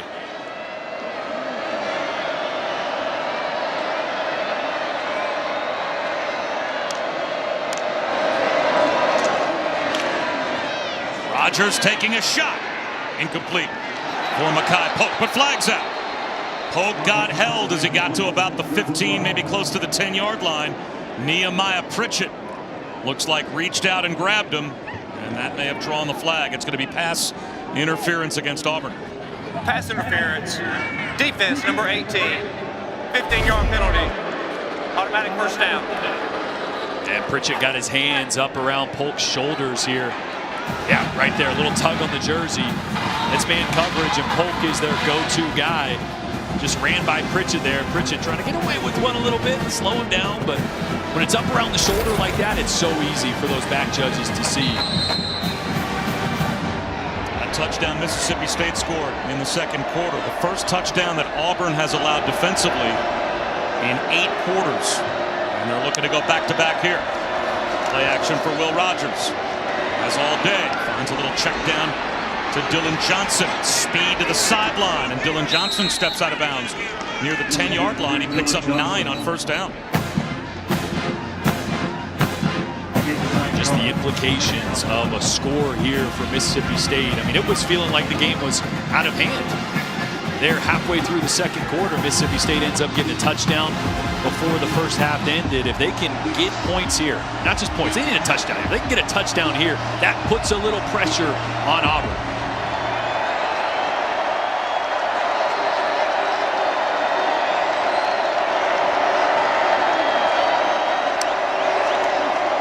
Toss to Woody Marks. Speed to the 5-yard line. It's good for a first down. Out of bounds. Inside the 4 at about the 3. It is first and goal. And Coach Leach has this tossed a little forward so he can still count it as a pass play. But this is their running game. They want to get to the perimeter quickly. Get Woody Marks, get Dylan Johnson on the perimeter. 2 big plays back-to-back for their running backs. And even though Mike Leach's play sheet is about the size of an index card, he's got enough up there on there to dial up. They did call that one a running play, only the 7th running play of the day so far for Mississippi State. Here goes Woody Marks in motion. A slant at the goal line, reaching back. Jameer Calvin holds on for the touchdown.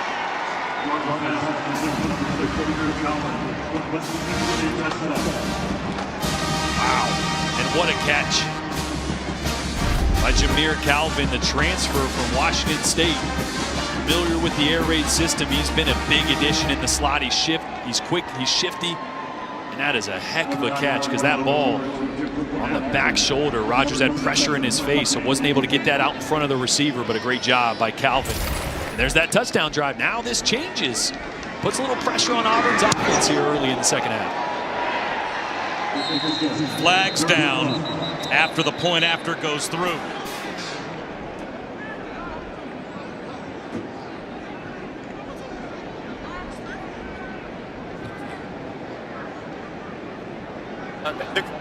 Right.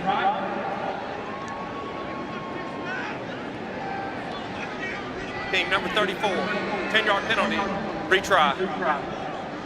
So what is a holding penalty against Mississippi State? That actually makes for this kicking game, the extra point a little more interesting, as this will now for Nolan McCord become about a 30-yard extra point, close to 31 yards.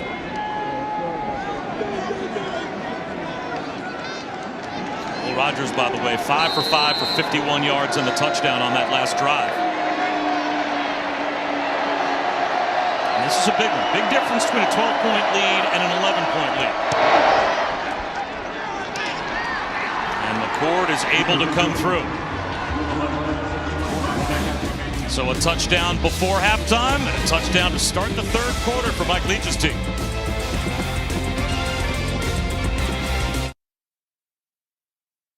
Marathon is brought to you by Duluth Trading Company, clothing and gear designed and tested to do, and Liberty Mutual Insurance, only pay for what you need. To all those who serve our country, we remember you this Veterans Day weekend, and a chair of honor for prisoners of war or missing in action is always left here at Jordan-Hare unoccupied, to let those that have been lost, that they will never be forgotten. Papa Shoes and Jordan Rogers. Chris Budden might have a football game now, as a touchdown put on the board to start the third quarter by Mississippi State cuts the Auburn lead down to 11, and we've got more great games to follow, including coming up over on ABC at 3:30 Eastern. C.J. Stroud, number 4 Ohio State, taking on number 19 Purdue. That at the Shoe. And then, of course, a game later on tonight, 7 o'clock Eastern here on ESPN. A&M and Ole Miss. Woo. If Ole Miss pulls off what might be a mild upset, if they're able to beat Texas A&M at home, that then breathes a lot of life back into this Auburn season.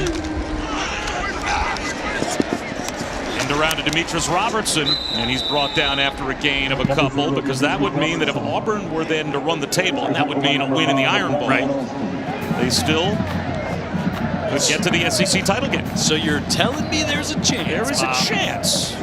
Chip in a chair, as they say. What's all this 1 in a million talk? No, especially the way Auburn's playing on offense today. This tells me that this team is continuing to improve under Bobo and Harsin, and that Iron Bowl could get interesting. Bo Nix over the middle, reaching up to make another contested catch is Kobe Hudson. That's his third catch of the day, with a defender draped on top of him. And I mentioned arm talent of Bo Nix. Watch him step up in the pocket and throw this on the run. Flicked it. I mean, that ball is on a rope, avoiding the tackle. Here comes the blitz, and out to the sideline. And it looks like out of bounds, as Tyler Fromm couldn't get a foot down inbounds as that one took him to the chalk. So it'll be 2nd down and 10. I mean, doesn't this just show you how much confidence Mike Bobo has in Bo Nix right now? Right? This is a team that really is built to run the football. The strength of this team is the running backs, is the use of the tight ends. But today, this has been the Bo Nix show. And Mike Bobo is not blinking here on a big drive to start their opportunity here in the second half. Play action, and Nix trying to avoid a sack. This time he'll just heave it to the sideline and throw it away. Jaden Crumedy was all over Bo Nix. 3rd down and 10. Little bit of a difference, right? It's just the consistency from the quarterback position. Even that play right there, Bo Nix, we've seen him scramble around and make unbelievable plays, but to just throw it out of bounds there. Don't make a bad play worse. Throw it out of bounds. And let's come back on 3rd down and see what we can't dial up. What a big chance for Mississippi State on defense. Now in an 11-point game, can they get a stop on 3rd down? They'll rush 4. Nix to the sideline, and they will get that stop on 3rd down. John Samuel Shenker steps out of bounds, at least 5 or 6 yards short of the 1st down. And is there a chance Auburn will leave their offense on the field on their side of the 50 to go for it on 4th and 5? No, they're looking over. This is an automatic punt. There's a little confusion there, huh? It's almost like they weren't 100% sure what the down was. Yeah, especially with that play call, right? A quick throw. I mean, no routes on that last play were past the sticks or even attempting to get past the sticks. And then, they just walked forward like, oh, yeah, it's going to be 3rd down. That was weird. Not sure if they did get mixed up there on the down. So here's Oscar Chapman. His first punt. Austin Williams will let this one bounce. And it takes a hop and dives inside the 2-yard line. So the number 1 punter by average so far in the SEC, Oscar Chapman, does his job. Jacob Waddlebaum downs it at the 2.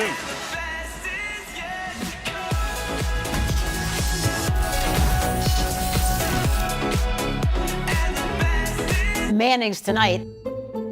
You've reached Peyton and Eli. Leave a message. Hey guys, it's Bill. I'd love to come on and inject some energy into the megacast. Call me back. Watch Peyton and Eli. You never know who'll drop by. You can kick off your Week 10 NFL Sunday tomorrow at 10 a.m. Eastern. The Countdown Crew on ESPN and the app. And then Monday Night Football, an NFC West rivalry that just got a lot more interesting. Rams-Niners in San Francisco, 8 Eastern on ESPN, ESPN Deportes, and the ESPN app. Let's get the word that Robert Woods tears his ACL just as OBJ arrives for the Rams. What could get a lot more interesting, this football game with this possession. Mississippi State starting at their 2-yard line. Rodgers out of the end zone. Gets it to the sideline. 𝐁𝐮𝐥𝐷𝐢 makes a man miss, and he's got 9 yards. A huge play. That always, as a quarterback, as a coach, makes you nervous backed up against your goal line there.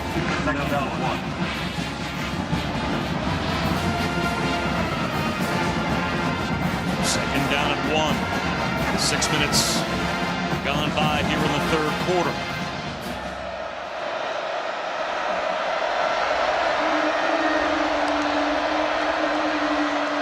Run it with Dillon Johnson. He is spun down at the 10-yard line, lost a yard. It'll be 3rd down and 2, and Chris with eyes on that Auburn sideline. Yeah, interesting moment just now as Bo Nix, trying to provide some juice to his team, looked at his guys and said, stand up. I don't want you sitting down. Everyone stand up right now. We got to keep this tempo going, as Coach Harsin challenged him this week to be more of a vocal leader. Well, that sideline standing up, as is the entire student section, breathing down the neck of Mississippi State for 3rd down and 3.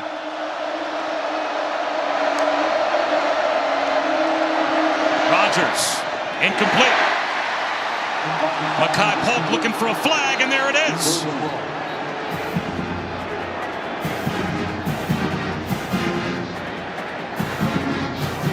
Jalen Simpson trying to stay with Makai Polk. Pass interference, defense number 36. The ball will be placed at the spot of the foul with an automatic 1st down. Just a slant on the outside. Anytime you're a DB trying to come through the receiver here, it's a good job by Simpson of trying to make a play on the ball. But he just gets tangled up with the feet and over the back of Makai Polk there, and that's an easy call for that back judge.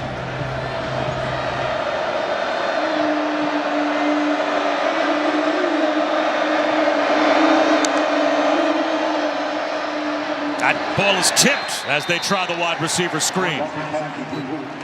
Kobe McLean deflected the pass. Tell you what, Auburn dialing up a little bit of pressure here. Eric Mason alluded yesterday when we talked to him that he wanted to send pressure from the outsides, the edges. Right? Mississippi State does a really good job of identifying it when it comes from those linebacker positions. That time, Kobe McLean came from outside the right tackle with a little bit of pressure.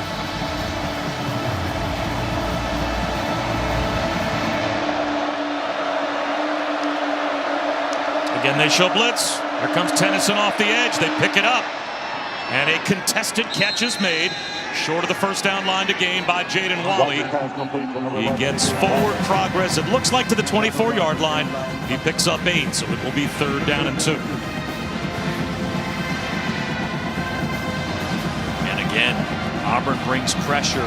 That's what Kentucky fell into 2 weeks ago against Mississippi State. They started bringing 4. That means you only have 7 on the back end to cover. And when you give Will Rogers just 7, that's still a lot of defenders in coverage, but just 7, he really excels. So let's see if Auburn, it's a 3rd and short here, so I expect them to load the line of scrimmage, but Mississippi State picks this up. Let's see if they keep bringing pressure or not. Play clock at 2, down to 1.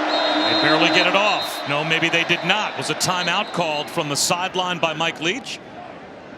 Timeout, Mississippi State, their 1st of the half. And with all the crowd noise, didn't seem like the offense and Will Rogers was ready for the play clock about to expire, but the coach was.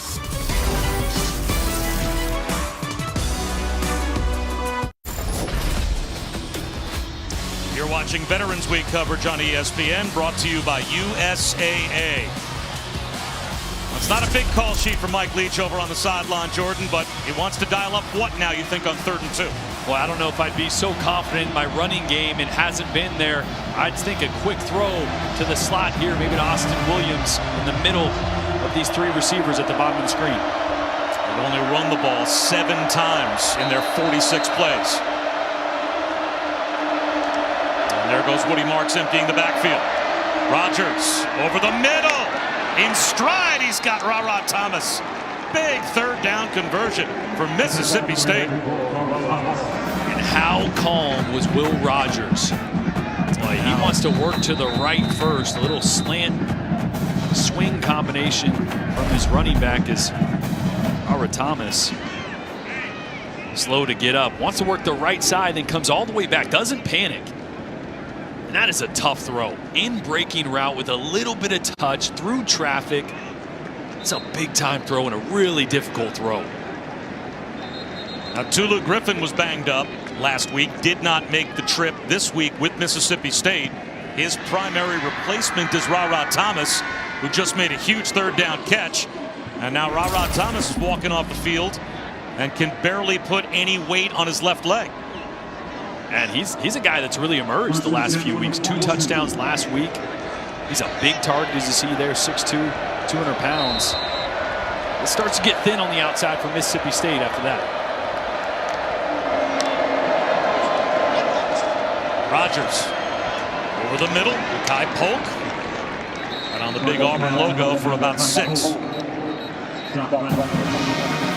It was interesting, Will Rogers, he's 7 years old, and he and his dad watched that awesome Texas Tech Michael Crabtree comeback game in prime time against Texas, and his dad was his high school offensive coordinator.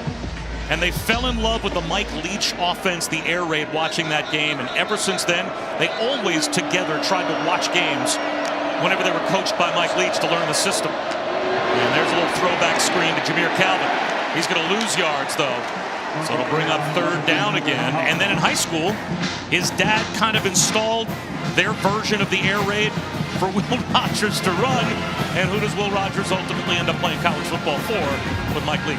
Weird how things work out, huh? Well, I don't see how, if you're a receiver, you don't want to play for Mike Leach. I mean, you get the ball all the time. Another big 3rd down here. Huge third down. And a long 6, close to 7.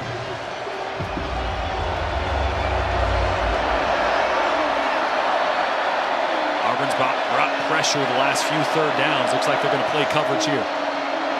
Sneaking up, play clock at 1. They get the play off. Rogers well protected. Another shot over the middle. Malik Heath, a catch and run for a 1st down and more. All the way down to the 22-yard line of Auburn. 32 yards, back-to-back 3rd down conversions. Yeah, it was really the clean pocket, right? Auburn just rushes 3. Will Rogers able to step up. And Malik Heath right over the ball. And this is what they need. In order for explosive plays to happen in this offense, it's got to come from yards after the catch. And a great job by Heath there. Pump fake. Rogers checks it down. Dylan Johnson wide open. He's inside the 10. Hurdles down to about the 4. 1st and goal, Mississippi State at the 3.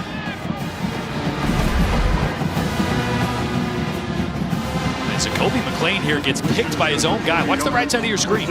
Little pick play there by accident. Friendly fire, which allows Johnson to have so much green grass out in front of him. Auburn scored touchdowns on their first 4 possessions of the game and led 28-3 late in the 2nd quarter.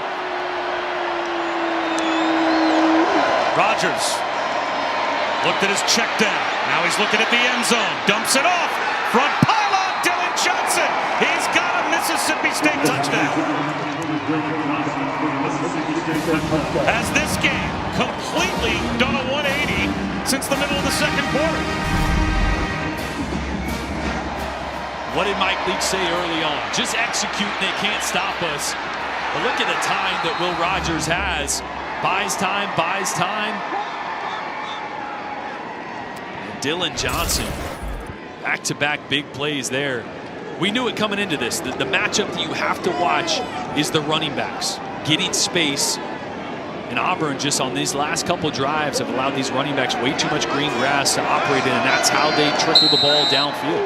And now Mississippi State, of course, will go for 2 to try and make this a field goal game.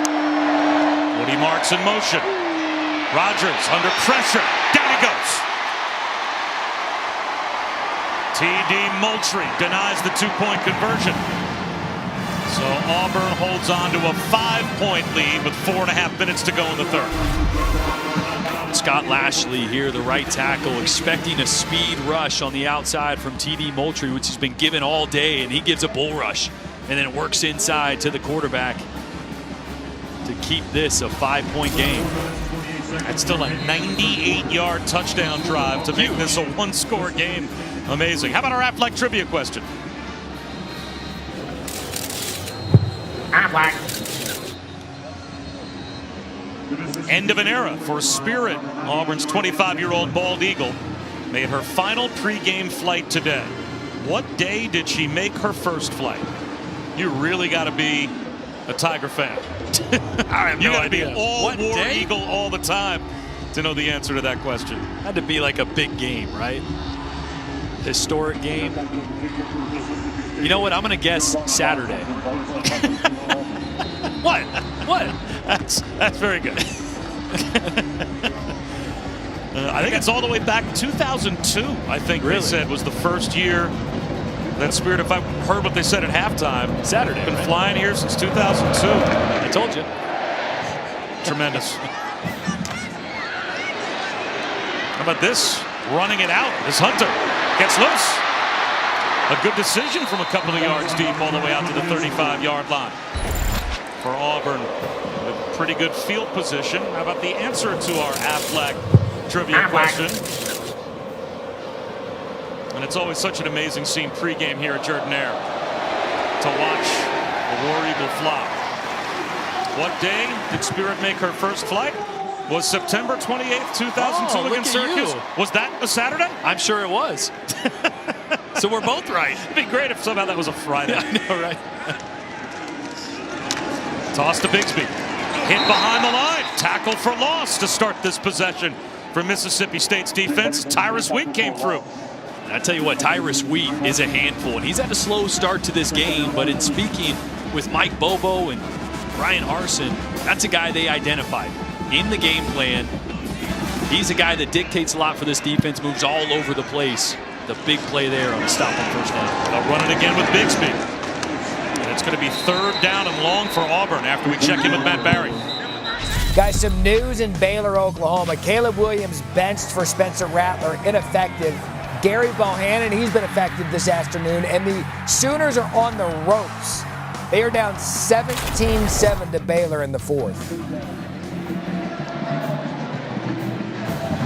Yikes. So Oklahoma could see their college football playoff hopes end up on the rocks. Little musical chairs there at quarterback.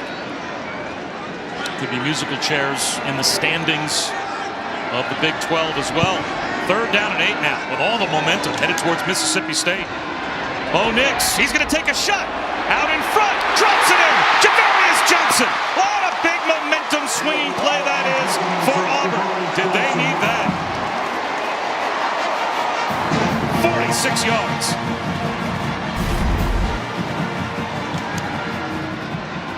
But it's really the safety here. Zero rolling to the middle of the field with his eyes in the backfield.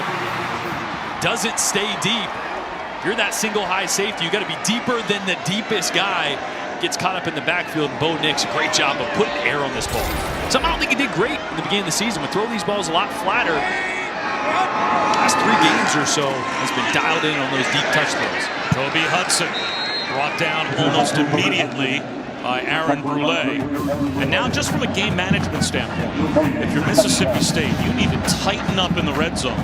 Because if you hold to a field goal here, it's still only a 1-possession game. Huge drive here, especially creeping towards the 4th quarter here. You're right, they got to bow up here. Try to keep Auburn to a field goal attempt.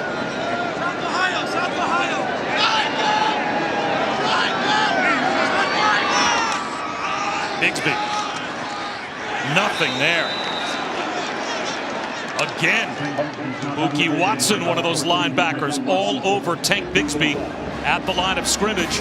And that will bring up 3rd down and 10 for Auburn inside the 20-yard line. And Bo Nix kind of shaking out his leg there. Looked a little hobbled.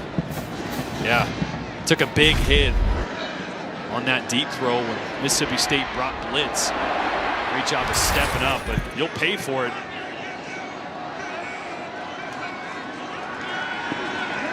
In the pocket here, he's looking for the end zone, floats one, and it's broken up. Robertson, the intended receiver. Emmanuel Forbes there in coverage. It'll be a field goal attempt for Auburn. It's a red zone stop for Mississippi State. And even if Auburn knocks this through, it's an 8-point game.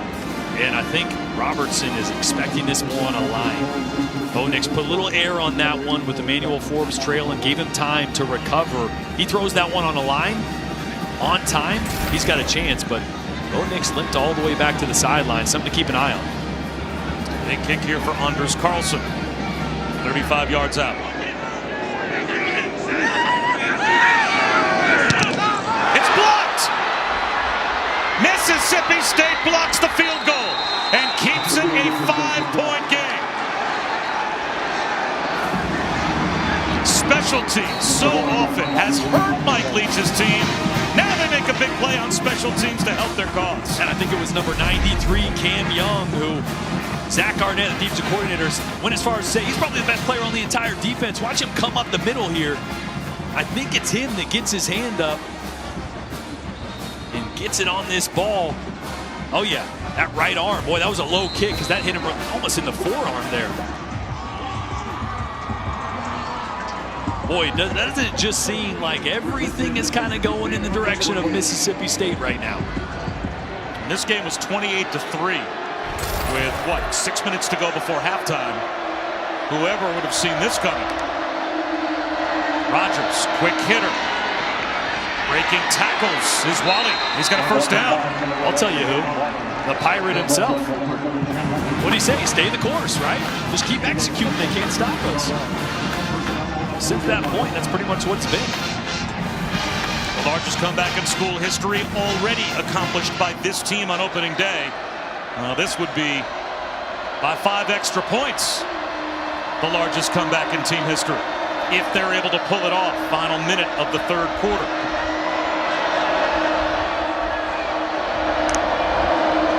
A 3-man rush. All day to throw for Will Rogers, and he finds Austin Williams. First down to the 42-yard line of Auburn. Let's go down to Chris. Rara Thomas, who we saw come off with that leg injury a few plays ago, went into the injury tent, had his left ankle taped. He's been trying to put pressure on it, but isn't able to run at any speed on the sidelines. They could use him in the fourth quarter if he can get back out there, but right now this offense is rolling. Will Rogers, jump ball to the sideline, and the 50-50 ball is won by Malik Heath. It's another first down, 17-18 more for Mississippi State. Let me tell you the difficulty of this throw, a back shoulder throw from the opposite sideline. That is so hard to execute, but Will Rogers put it right on the money. And that should take us and Will to the end of the third quarter. Boy, Mississippi State ran up there to the line of scrimmage with 7 seconds on the clock. They are desperate to snap the ball one more time. Jordan, this offense right now is on fire. Tell you what, it's getting interesting. The Pirate, Mike Leach, has this Mississippi State offense sailing into the fourth quarter with a lot of momentum.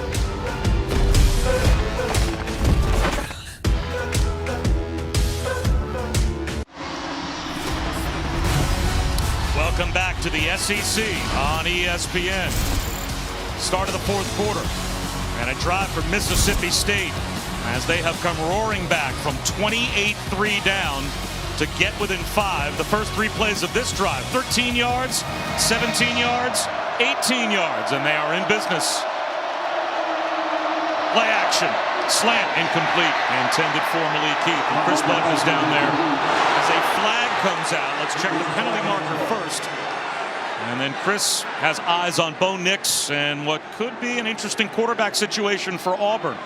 Pass interference. Defense number 10. The ball was released at the spot of the foul with an automatic first down.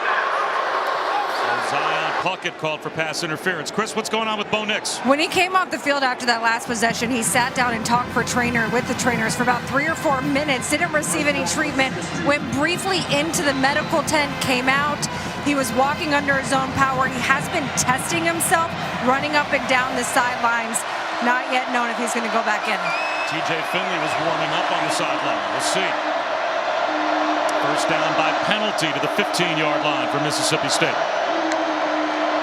Rogers, quick toss to Woody Marks. And he's wrestled down about the 11-yard line by 𝐒𝐭𝐚𝐿𝐢𝐬𝐬𝐢.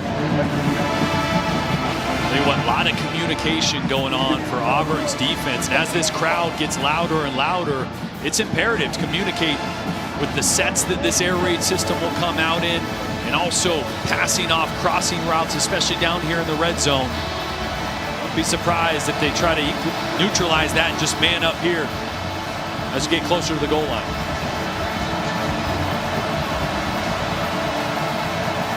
They clock at 7. 2nd down and 5. Blitz off the edge. Back the other way to Austin Williams. Right about at the 1st down line to gain.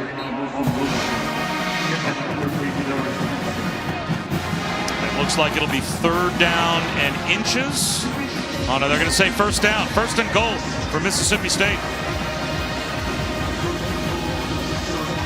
And Auburn did go man on that last play. And if there's a person on the field that's hurt Auburn down here in the red zone, it's been the running back. Keep an eye on number 7, Woody Marks. Last drive down, it was Dylan Johnson catching the touchdown. That running back's been a mismatch down here in the red zone. Rogers in the end zone, and it is good for a touchdown. Mekhi Polk has given Mississippi State the lead.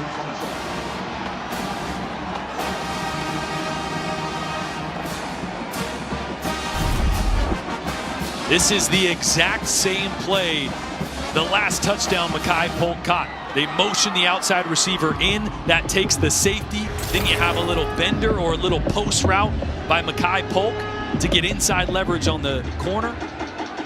Boy, if it ain't broke, don't fix it, right? It worked last time down on the other end of the field. Dial it back up. Everything's working, except the 2-point try they tried last possession. So now they'll go for 2 to try and stretch the lead up to 3.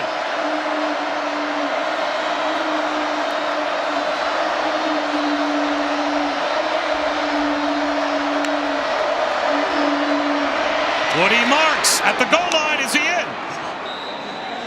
No signal as of yet. Mississippi State thinks he got in, and the officials say no.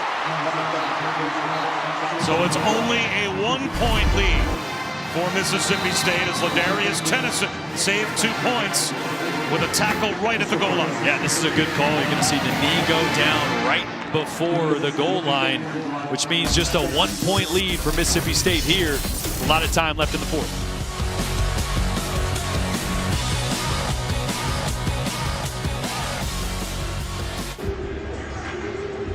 Mike Leach and Will Rogers have put together an amazing comeback here at Auburn.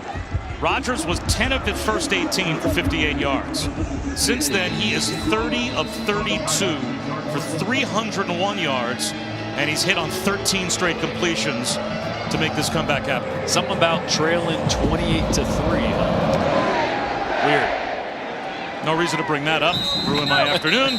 Let's go down to Chris.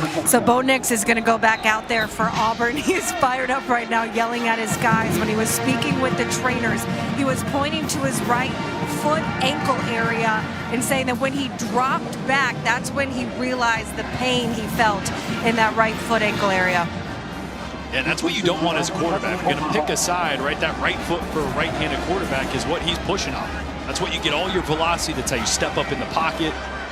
Keep an eye on that. Tank Bigsby tries to get this drive started. And he runs into a mosh pit at about the 26-yard line for a gain of a yard. Let's go back again to the ankle injury that was suffered on the last Auburn drive for Nix when he stepped up in the pocket here and got twisted by 𝐁𝐮𝐿. Now you can see immediately going down to it.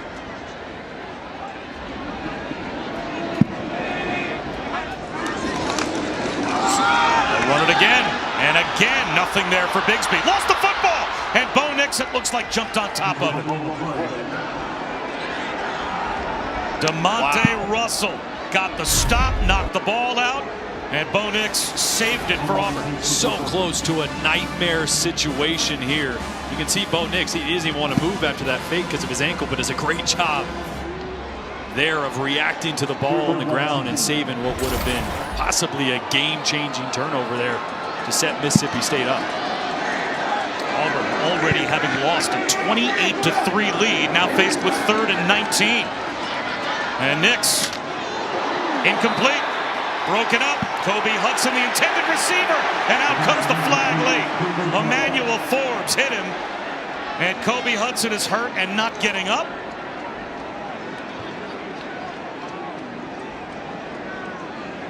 Are they going to say that Forbes got there Personal early? foul, targeting, defense number 13. The previous play is under further review. And they call targeting on Emmanuel Forbes. And Jordan, I don't know. Yeah, here's what you need to understand is that the corner has as much right to make a play on the ball as the receiver. So we'll get a couple looks at that as we come back on the other side. But a huge call coming up.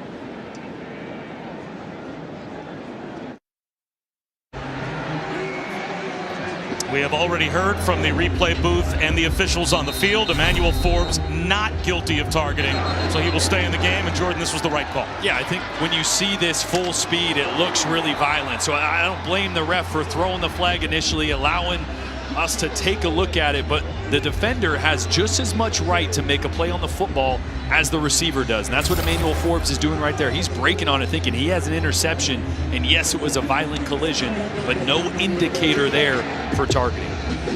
So the crowd, of course, here at Jordan-Hare booed when they heard the call, but it was the right decision. And now Austin Williams is at his own 38-yard line to receive this punt from Oscar Chapman. Mississippi State with the lead could get great field position. Wobbly kick. Fair catch called for and made by Williams at the 45 of the Bulldogs. Only a 39-yard punt. More great games coming up, including at 3:30 Eastern on ABC. Heisman hopeful C.J. Stroud, number 4 Ohio State, will host number 19 Purdue at the Horseshoe. And of course, we've got Notre Dame and Virginia later on tonight, 7:30 on ABC. And Washington State, Oregon, with the Ducks. They run the table. Committee seems pretty steadfast that they'll be a college football playoff team. Absolutely, think really highly of them. And I mentioned it earlier, that Ole Miss game. How about Lane Kiffin being the picker on game day today? That was kind of cool. Huh? That's cool. See a coach working through all those game picks. That was fun. I like that. A red-hot Mississippi State offense with their best field position of the day. And Rogers, another hookup to Makai Polk. Another first down as they pick up right where they left off. I'll tell you what, it's just been two different ball games from really the last offensive possession that Mississippi State had in the first half to now. It's night and day, and really there's been no pressure on Will Rogers. Right? He has all day to look left, come all the way back right. Anytime you can go sideline to sideline as a quarterback, there's bound to be somebody open.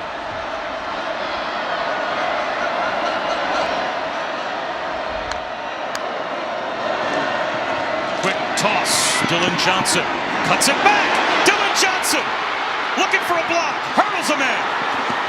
Out of bounds inside the 15, down at about the 14-yard line. As he jumped over Roger McCreary to pick up 22 and all. Boy, what great vision. And this play, just a little toss. They've done this all night, all day, excuse me, but the vision of Dylan Johnson to see the defense over pursuing on that.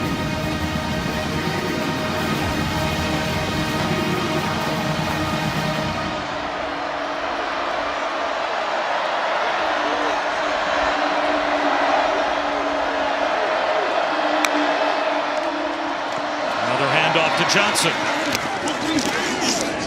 And he gets a push down to the 11-yard line. Colby Wooden made the stop after a gain of 3. How long was that run? 22. Because they only have one other run all year of over 20 yards. They only have 37 yards rushing today. I picked up 22 on that carry, but they have been completely dominant in the second half. And really, this goes back to their last possession before halftime. Scoring that touchdown before halftime was huge. Changed the game.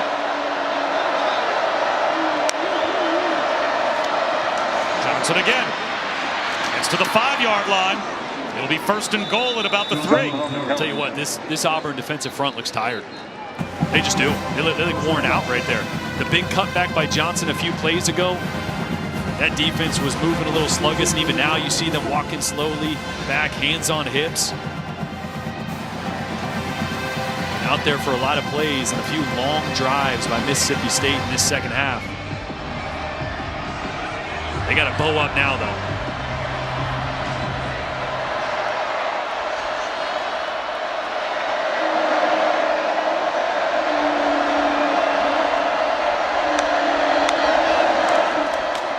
Rodgers at the goal line, walking into the end zone. Jameer Calvin with another Mississippi State touchdown. Will Rogers is just, he's unconscious right now. He's playing at another level, and actually this one, he changed the route at the line of scrimmage. He saw man coverage out there. He makes a little signal to his slot receiver going, hey, you got some room out to the left outside of you? Let's just take that. Quick, easy throw at the line of scrimmage. Look at this signal right here. Yeah. Hey, he almost points. Hey, go that way. You got man coverage. Use all that space out there. I mean, he's just in complete control of this air raid offense. And this is the version of the air raid that Mike Leach has been building, and you'll see it in full force right now. ESPN College Football is presented by Marathon, driven forward, and in part by Progressive Insurance. Save when you bundle auto, home, or motorcycle insurance. Visit progressive.com. As we honor our veterans today, we also want to honor one of our own at ESPN, Joel Crowning. He's our audio technician down here at field level. He served in the Army for 8 years, part of the 3rd Ranger Battalion. He also served at Operation Desert Storm. Thank you so much for your service, Joel. And we will echo that from here in the booth. Thank you, Joel, for your service. As we go back to Matt Barry in the studio. Guys, great stuff. Thank you. Quick update for you. Florida and Samford was getting interesting again until Emory Jones here puts the Gators up 63-52 in the 4th quarter. Penn State, Michigan, this one also in the 4th quarter. Tyler Warren gets in for the touchdown. Penn State has also just added a field goal off a Michigan turnover right now, 17-14 Nittany Lions. Some wild games going on right now as Tyler Fromm gets this drive started for Auburn, now behind, still a 1-possession game, but down by 8 with 9.5 minutes to go. And look, it's really been about the inability, I think, to run the football and control this game when Auburn had the lead. They're going up tempo and rolling Bo Nix out. The sideline well wide of Shedrick Jackson.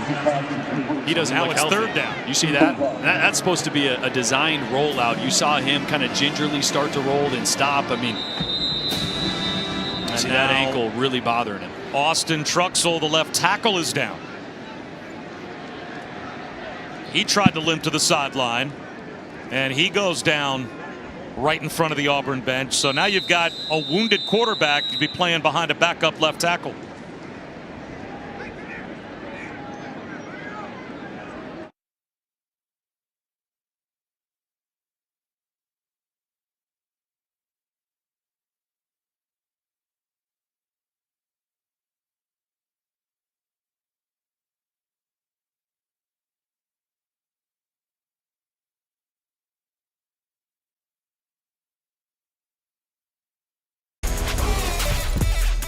We are back with today's hardest working player, brought to you by Duluth Trading Company. And Jordan, Will Rogers had led an amazing comeback. Yeah, he's been lights out. Obviously, when he has time in the pocket to sit and wait, he's gonna find somebody. He's been laser accurate in the red zone. And then look at this, changing the play at the line of scrimmage. He's got full control over this air raid attack, and Auburn has not had an answer here in the 2nd half. It would be the largest comeback in school history if they can hold on. Very quiet Jordan-Hare now. Worried about 3rd down and 6. Bo Nix from his own 29-yard line. Well protected, floats one to the sideline. On time to Javarius Johnson. That's a big throw for Bo Nix in this offense. A gain of 16. Huge throw to get some momentum back, and a great job using touch. This is really the development I've seen in Bo Nix, the ability to change pace on the football, throws an accurate one to the sideline there with enough air to allow Johnson to run under it.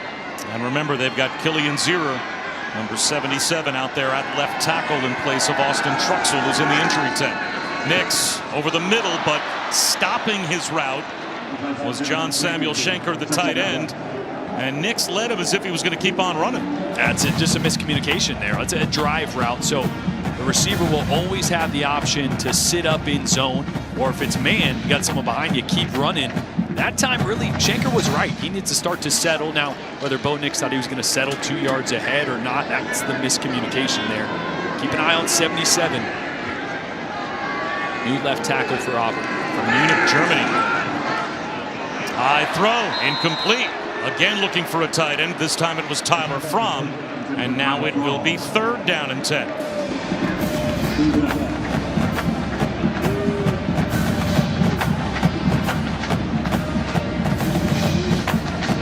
Again, if you're just joining us, it was 28-3 Auburn with 6 minutes to go before halftime. 33 unanswered points for Mississippi State.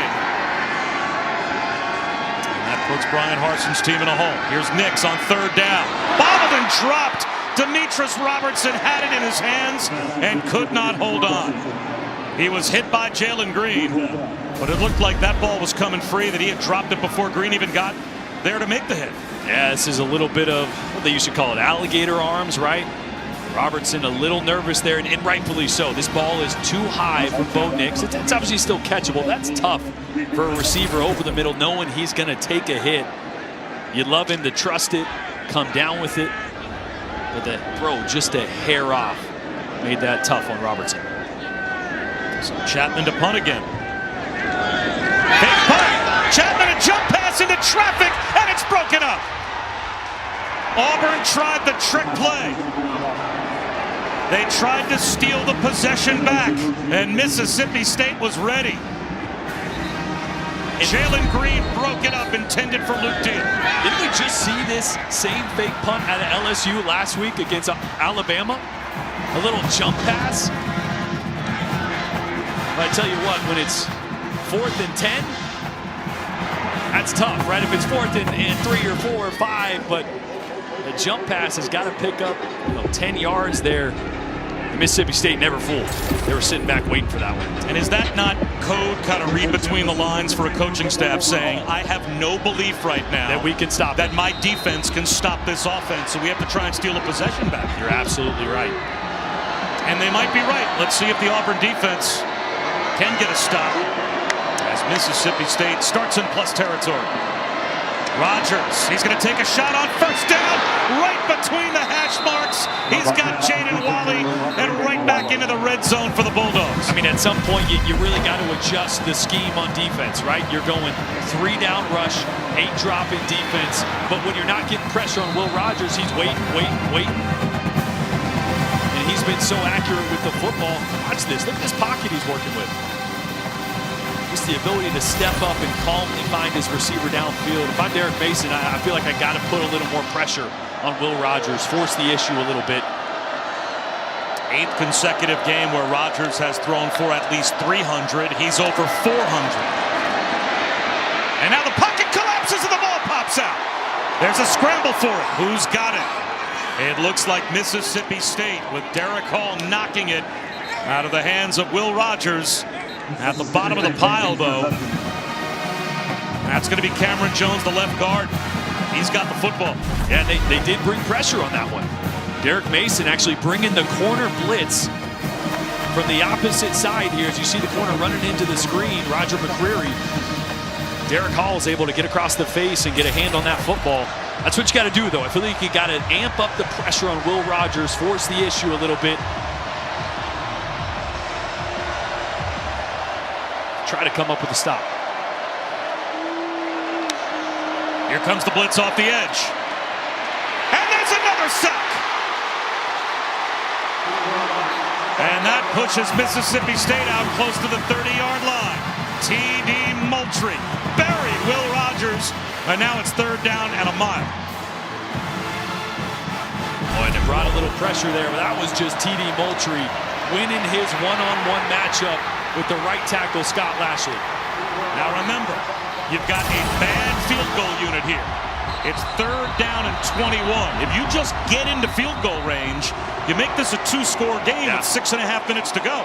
You can make an argument that field goal is almost as good as a touchdown. But what is field goal range right now for Mississippi State? Exactly. And I'm wondering what element of this play they are reviewing. as it was just announced that the previous play is under review. Did we see an immediate recovery there by Mississippi State? I thought we did. I didn't even think Will Rogers lost control of the ball. I think the only thing they could be looking at here is the hit on Will Rogers and whether or not this is targeting on TD Moultrie. Right. And I guess it's the replay booth that has buzzed down. Man, I tell you what, if you're an Auburn fan, you're not going to like that I'm going to say that by the book, yeah, you could explain your way into targeting there, but to me, that's a football play. To me, TD Moultrie doesn't know if Will Rogers is about to let go of the football and he's jumping up to block it. Just so happens Rogers doesn't release the football. I mean, well, again, targeting the indicators. You need that launch. And you also need forcible contact to the head or neck area of a defenseless player. So an indicator. Would you even call that forcible contact if the two face masks come together? I would say an indicator, yes, he launched, right? But there's not forcible contact there. There's just not. That's a football play. He launches, yes, but he launches because he thinks the ball is going to get released, and I don't think there's malice there. I think this is a situation where the refs need to be able to look at it and go, that's a football play. He's not purposely trying to injure a player. There's no malice. There's no intent. That's a full-speed football play. That's the way I'd call it. And I think the point that you make that is absolutely fair if you're TD Moultrie, it is the instinctive, in-the-moment reaction of a defensive player. You don't know if he's about to rise up and throw the ball. Here's the call. After further review, there was targeting committed by number 99. Wow.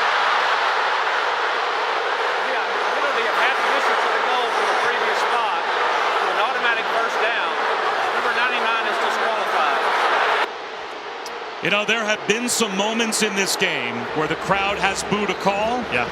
And we have defended the call and said the right call was made. If I am sitting out there at Jordan-Hare and I'm an Auburn fan right now, I'm booing right along with the rest of the crowd. Absolutely, especially it's such a game-changing call. It's 3rd and forever. Mississippi State has a bad field goal kicker. Again, can you justify by the book calling that targeting? Yes. But this is why we take time to look at it, isn't it? This is why we're human beings looking at it going, well, you know what? I think that's where you can go, there's not intent. There's not enough forcible contact. I think that's one where you just have to make an objective or subjective call looking at it. As a human being being a ref going, yeah, I mean, by the book, he jumped and there's contact there, but come on. Well, also because the quarterback's got the ball, possibly rising up to throw it. That's the context. You have to look at the context. So that is the 5th first down given to Mississippi State in this game by penalty. And it is now 1st and 10 at about the 11-yard line. New life for Mississippi State after targeting is called on TD Moultrie.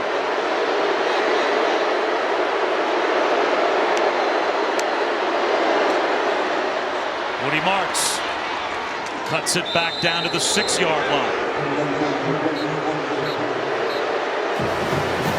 Fans here still letting these refs hear it a little bit about that call.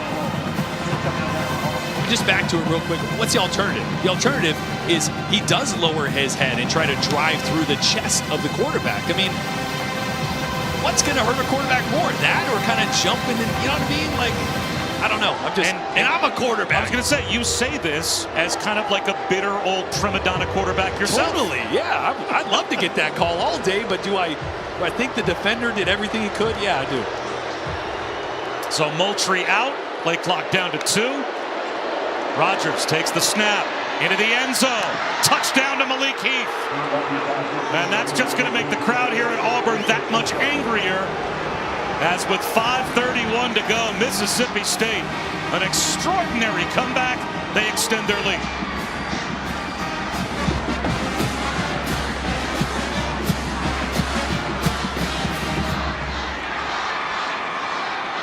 Boy, Auburn just no answer in the red zone to these in-breaking routes. Well, it seemed like a moment ago their pass rush gave them an answer. And new life given to Mississippi State on the targeting call on TD Moultrie. And Will Rogers makes it stand up. His 6th touchdown pass of the day. Flags down on the point after attempt. That's Malik Heath, number 4 on the outside. He's the best 50-50 target Mississippi State has. And again, just holding. Offense number 69. 10-yard penalty. Retry. So Quatravius Johnson called for holding. That'll back up the point after attempt again. But Nolan McCord may have won himself the place kicking job just with all of the point afters that he has made today. As he is perfect. And a couple of times now he's been backed up to the 31-yard range to try.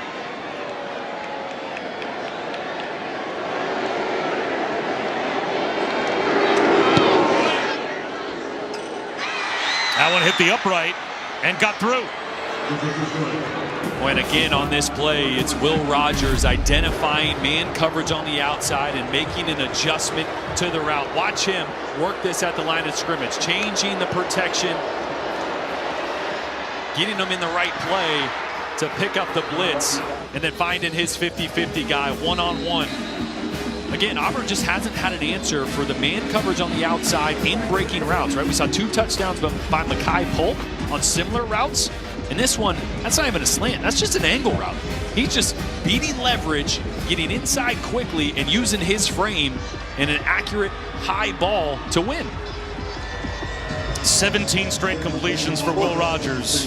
And this is touchdown pass number 6.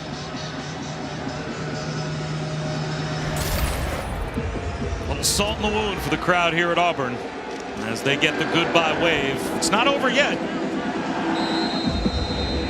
Auburn has all 3 timeouts and 5.5 minutes on the clock. So they certainly have enough time to get the ball twice. But now no margin for error. They need the ball twice, probably at some point in there, an onside kick recovery, and they need a couple of touchdowns. Hunter from the 5. Flag down as he's out to the 35-yard line on the return.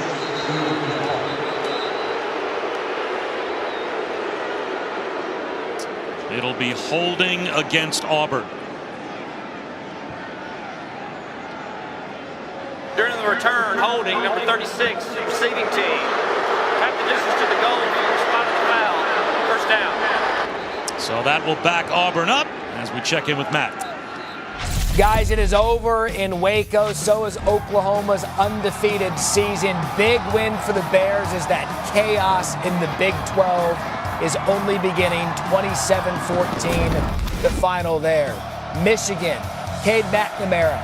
My partners Jesse and Joey were loving the speed of Eric All, the Michigan tight end. Looking to outrun the entire Nittany Lions defense. Right now, 21-17, Michigan. All right, Matt, thanks very much. And juking his way out to about the 13-yard line or so is Shaun Shivers. You know who's chest bumping right now after that win by Baylor over Oklahoma? Everybody in Cincinnati. Yeah. Right, that's one more team lurking behind you in the college football playoff rankings that could conceivably jump up over you. Well, that probably is no more as Shivers picks up a first down. It's a good job starting a couple quick completions to get this drive going.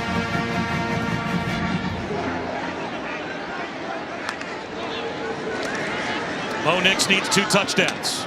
He's getting this drive started with Javarius Johnson with a catch and run out to the 39-yard line. Chris. At the beginning of the game, we mentioned that Brian Harsin had told Bo Nix, you can be disappointed, but you can't act disappointed. And he's done a good job following that rule from his coach, constantly talking to his guys that we need 2 touchdowns. Let's go do it. Certainly have time. He has all kinds of time here. He'll hoist one to the sideline. Dangerous throw. If he was trying to throw that one away, he almost underthrew the throw away as Emmanuel Forbes nearly picked it off. Yeah, I couldn't tell if he was trying to give a jump ball to someone here on the sideline or throw it away. Either way, dangerous. And Forbes almost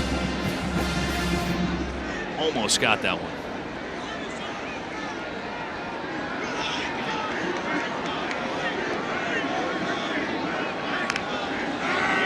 Nix on 2nd down and 10. Again, he's going to hoist one to the sideline. That one right down the chimney. Drops it into Kobe Hudson. And now Auburn in business. They'll go hurry up. By the way, if you're looking for Miami, Florida State, that is on the ESPN app. It is available to you beginning now. And we'll get there as soon as we are done between Mississippi State and Auburn. Nix takes a shot down to the 10-yard line. Incomplete. Looking for Kobe Hudson. Well, I tell you what, they're going to have to start pushing the ball downfield, as you're seeing a really good job being done by 𝐁𝐮𝐮𝐫𝐧, number 77, the left tackle for Auburn. He only played 1 year of high school football. His first start this year was against Auburn, so not a guy that's played a ton of football. Couple plays in a row that he's come off a twist and picked up a block, stayed strong on that left side. Especially important because Bo Nix still hobbled a little bit, not his normal mobile self. Three-man rush. That's the tight end, Tyler Fromm. Stops the clock for the moment at the 26-yard line. Third down at about 5.5. And the clock starts again. We'll go under 4 minutes.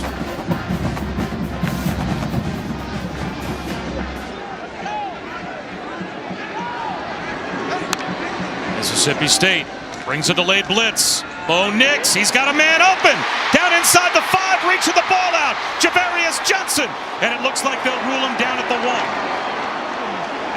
1. No, check that. I think the official on the goal line signaled touchdown. Did he reach it out and break the play? And the officials say yes.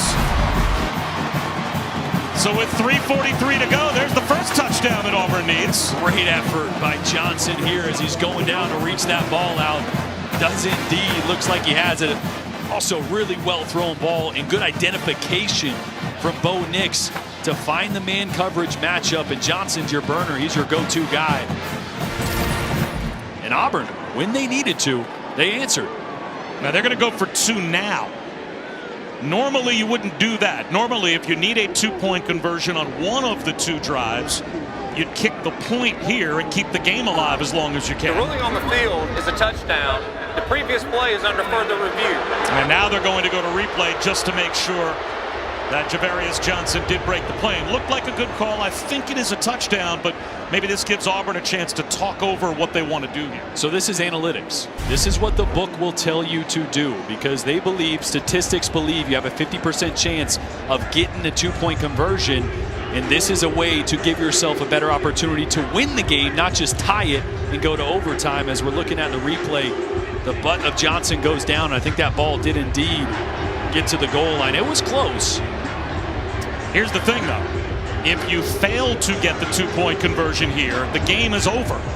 Right? It's 3:43 to go. You're still down by 2 scores. Oh, trust me. The old school coaches and everybody that seemingly has some logic would say the same thing as myself. But this is the new wave of analytics. Yeah, I like the analytics, and I certainly understand it when you are down 14.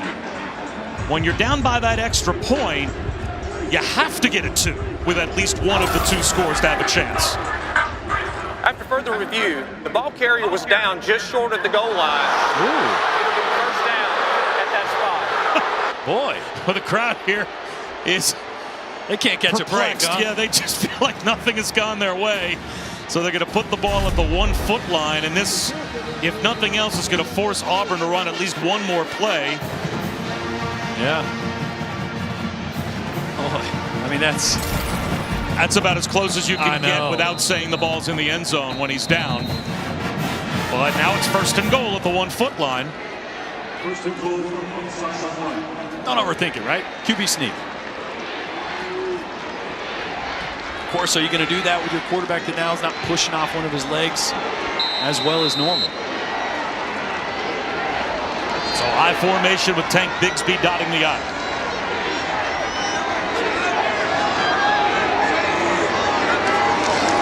I'll give it to Bigsby. And second effort. It looks like he may have gotten in. Yes, there is the Auburn touchdown.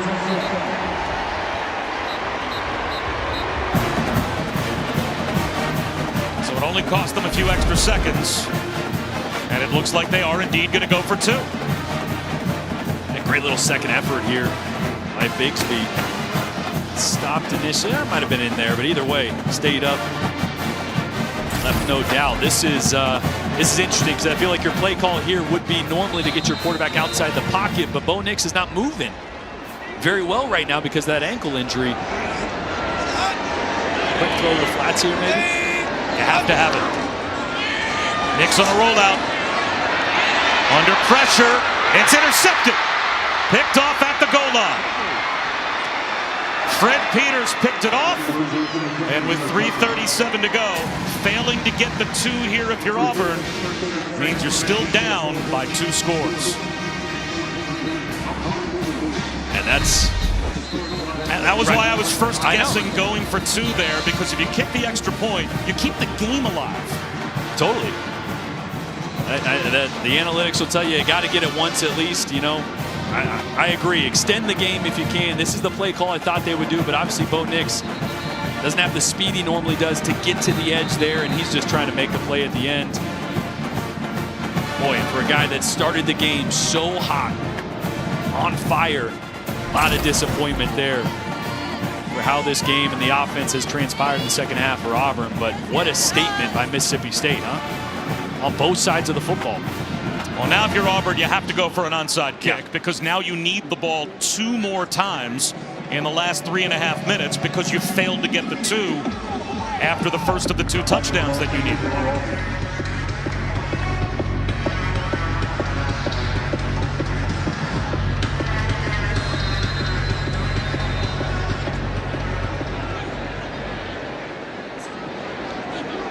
There's the onside kick, bunted forward, and Mississippi State's going to jump on top of it before it even has a chance to go 10 yards.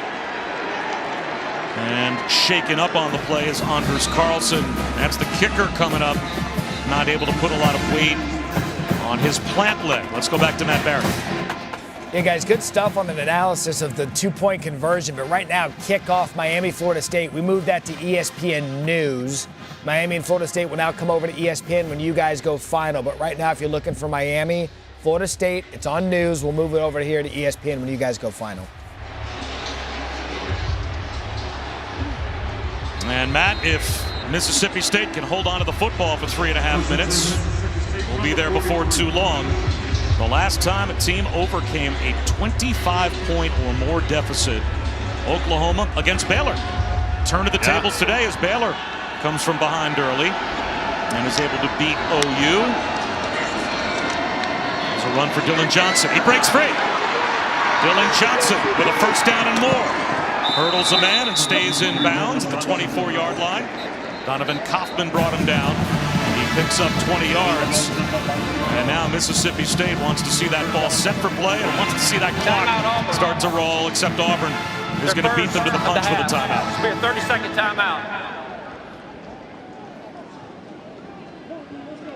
Boy, and this would be, what, the 4th, I think, win for Mike Leach and Mississippi State against a top 25 college football playoff team.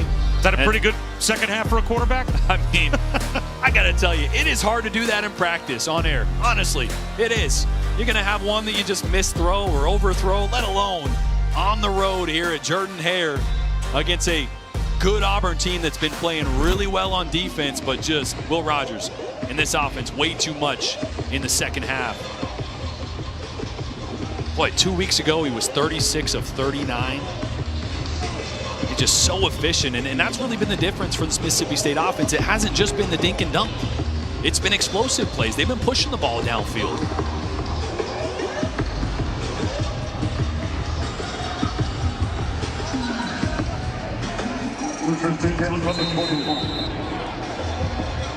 Will Rogers also signed a name, image, and likeness deal with a Starkville barbecue place. So every Thursday he could feed his offensive line.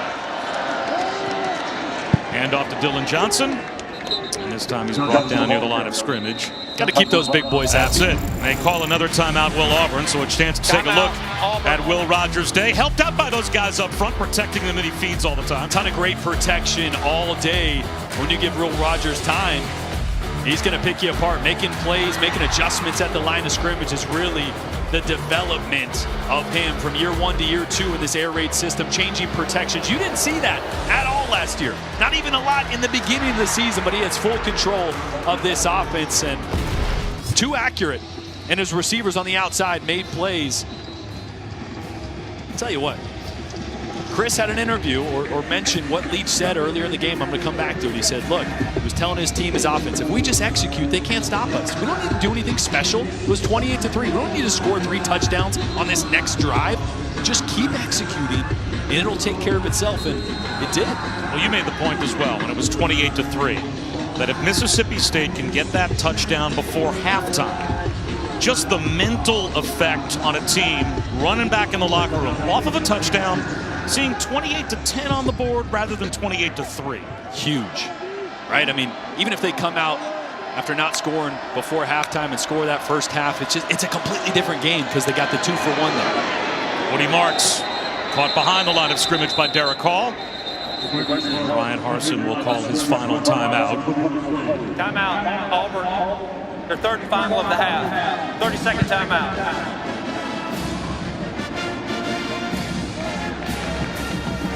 Boy, I mean, with 3 timeouts, if you would have just kicked the extra point, you'd have an opportunity to get the ball back, and you still needed a 2-point conversion to tie. Correct. But again, that's why part of analytics I can wrap my mind around. But the part of going for 2 to give yourself a chance to go for 2 again to then win it in regulation, as opposed to just kicking it, extending the game, needing 1 2-point conversion to force overtime.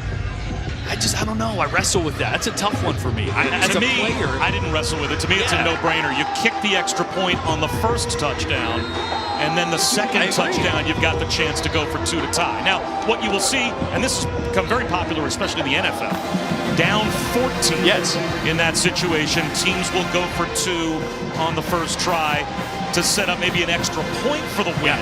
If you don't get it, then you try again for 2, and then you have a chance to tie and force overtime. There's a reason they did it, though, right? I mean, Coach Harsin, I think, was obviously stating, I don't think we can stop them continually.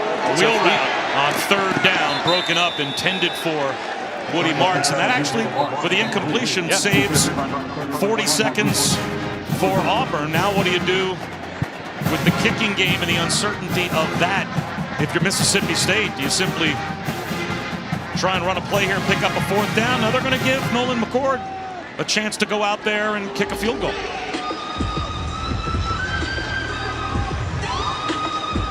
And this changes things a bit too, because if he knocks this through and it makes it a 12-point lead, well, that takes the field goal out of play for Auburn. Yeah. It's from 40 yards out. Plenty of distance, hits the upright. So all the extra points have found their way home for Nolan McCord. But when Mike Leach wants 3, he still has not been able to find solutions in his kicking game. I think he's still going to hold those tryouts next week. Well, a tough situation. Nolan McCord got put in last week at the end of the game. Cold off the bench to try to kick a game-tying field goal. He's had plenty of opportunities today with extra points. And that one just barely. And TJ Finley is out there to play quarterback for Auburn. That's got to be the mobility, right? So needing a touchdown and a field goal in the last 3 minutes and 3 seconds. Here's Finley called off the bench. And an errant pass intended for Schenker.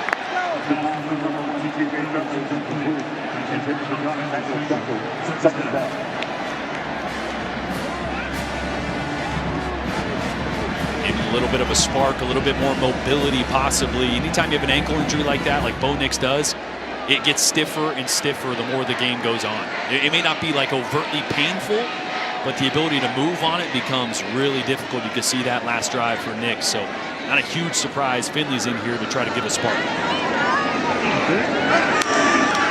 4-man rush. And he's backing up. And now lost the football. Did he get it back? Mississippi State thinks they have it. And they do.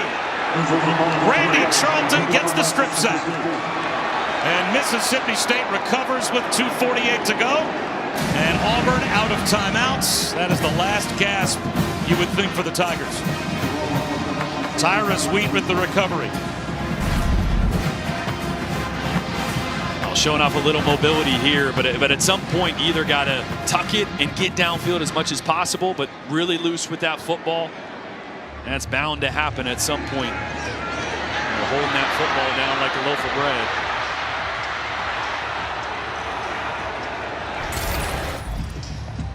This is going to be a really tough pill to swallow tomorrow for Auburn watching this film. He's so good in the first half on both sides of the football and just completely broke down in the second half.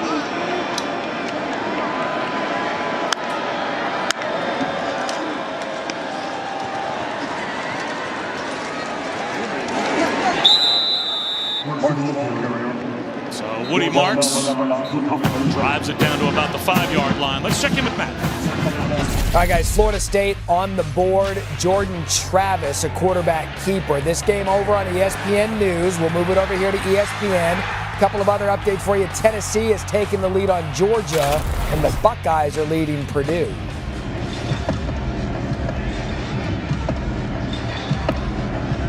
And at one point, Auburn led Mississippi State 28-3. That was back with about 6 minutes to go in the second quarter. And then the tables turned in a nearly unimaginable way. Woody Marks, he's down inside the 2-yard line. He's got a first down. So now with a minute 55 to go. And certainly if you want to pad the numbers and get in the end zone, you can if you're Mississippi State, but they can simply take a knee at this point and win the game.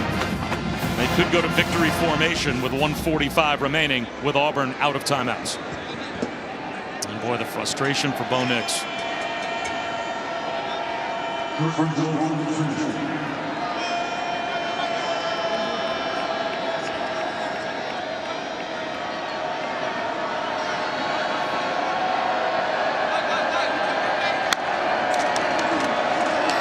Marks again, and he is knocked down again.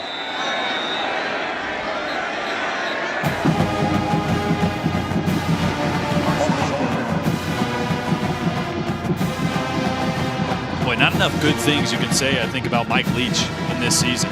Man, it's been up and down. They lost a couple games they shouldn't have, but they were all close outside that Alabama game. And to have 4 victories against top 25 college football playoff ranked teams, it's pretty impressive. I mean, that guy does not disappear in big moments. He always has his team ready to play. And he's proven he's never out of it. Doesn't matter what the score is. And he puts his quarterback maybe in harm's way here. Will Rogers gets taken down behind the line of scrimmage. There's no need for Mississippi State to snap the ball again. And they can just go to the locker room with a 43-34 win. And it looks like that will now be the case. As that will be the game's final play. What a comeback for Mike Leach's team. Down 28-3 with 6 minutes to go before halftime. They complete the largest comeback in school history. And their win in the opener against Louisiana Tech is now the second largest comeback in school history, both happening this year. Pretty special, I think, what Mike Leach is building here. Zach Arnett, what he's brought to this defense, showed up in the second half, and this air raid is definitely putting the conference on notice. As this team develops, the young talent they have on offense, as they develop, this air raid gets better and better and better. That's not good news for the SEC West and the rest of the SEC. Let's head down to Chris. Will, you guys were down 28-3 at half. How did you go on to score 40 unanswered points? Man, we just did what we did on Tuesday in practice. You know, I can't say enough about my teammates. You know, I got to thank my Lord and Savior Jesus Christ for just putting me in this position. You know, I have great teammates, great coaches, offensively and defensively. Defense played a great game in the second half. So, you know, it's just a huge credit to my teammates. What did Coach Leach tell you at halftime? Just to do what we do, you know. I mean, we felt like they had done some things just to stop us in the first half. But, you know, I think a really key drive for us was the last drive of the second half. We were able to score a touchdown, and we were like, all right, yeah, let's just do our stuff, and, you know, let's just go down and score on these guys. What is it about this offense that no matter how far you're down, the ability is always there to be able to make a comeback? Yeah, no, I mean, we can be explosive. You know, we play a really different type of offense, you know. So, you know, we can be explosive at times. And, you know, with this team, you know, I love this team. You know, we're never out of the fight with anything that we do. You know, we play hard and we play the fourth quarter. Appreciate it, Will. Thank you. Thank you very much. Well, as Jordan Rogers said, Will Rogers echoing it. I think he meant the last touchdown they scored at the end of the first half swung momentum and gave them belief, and they would pay it off.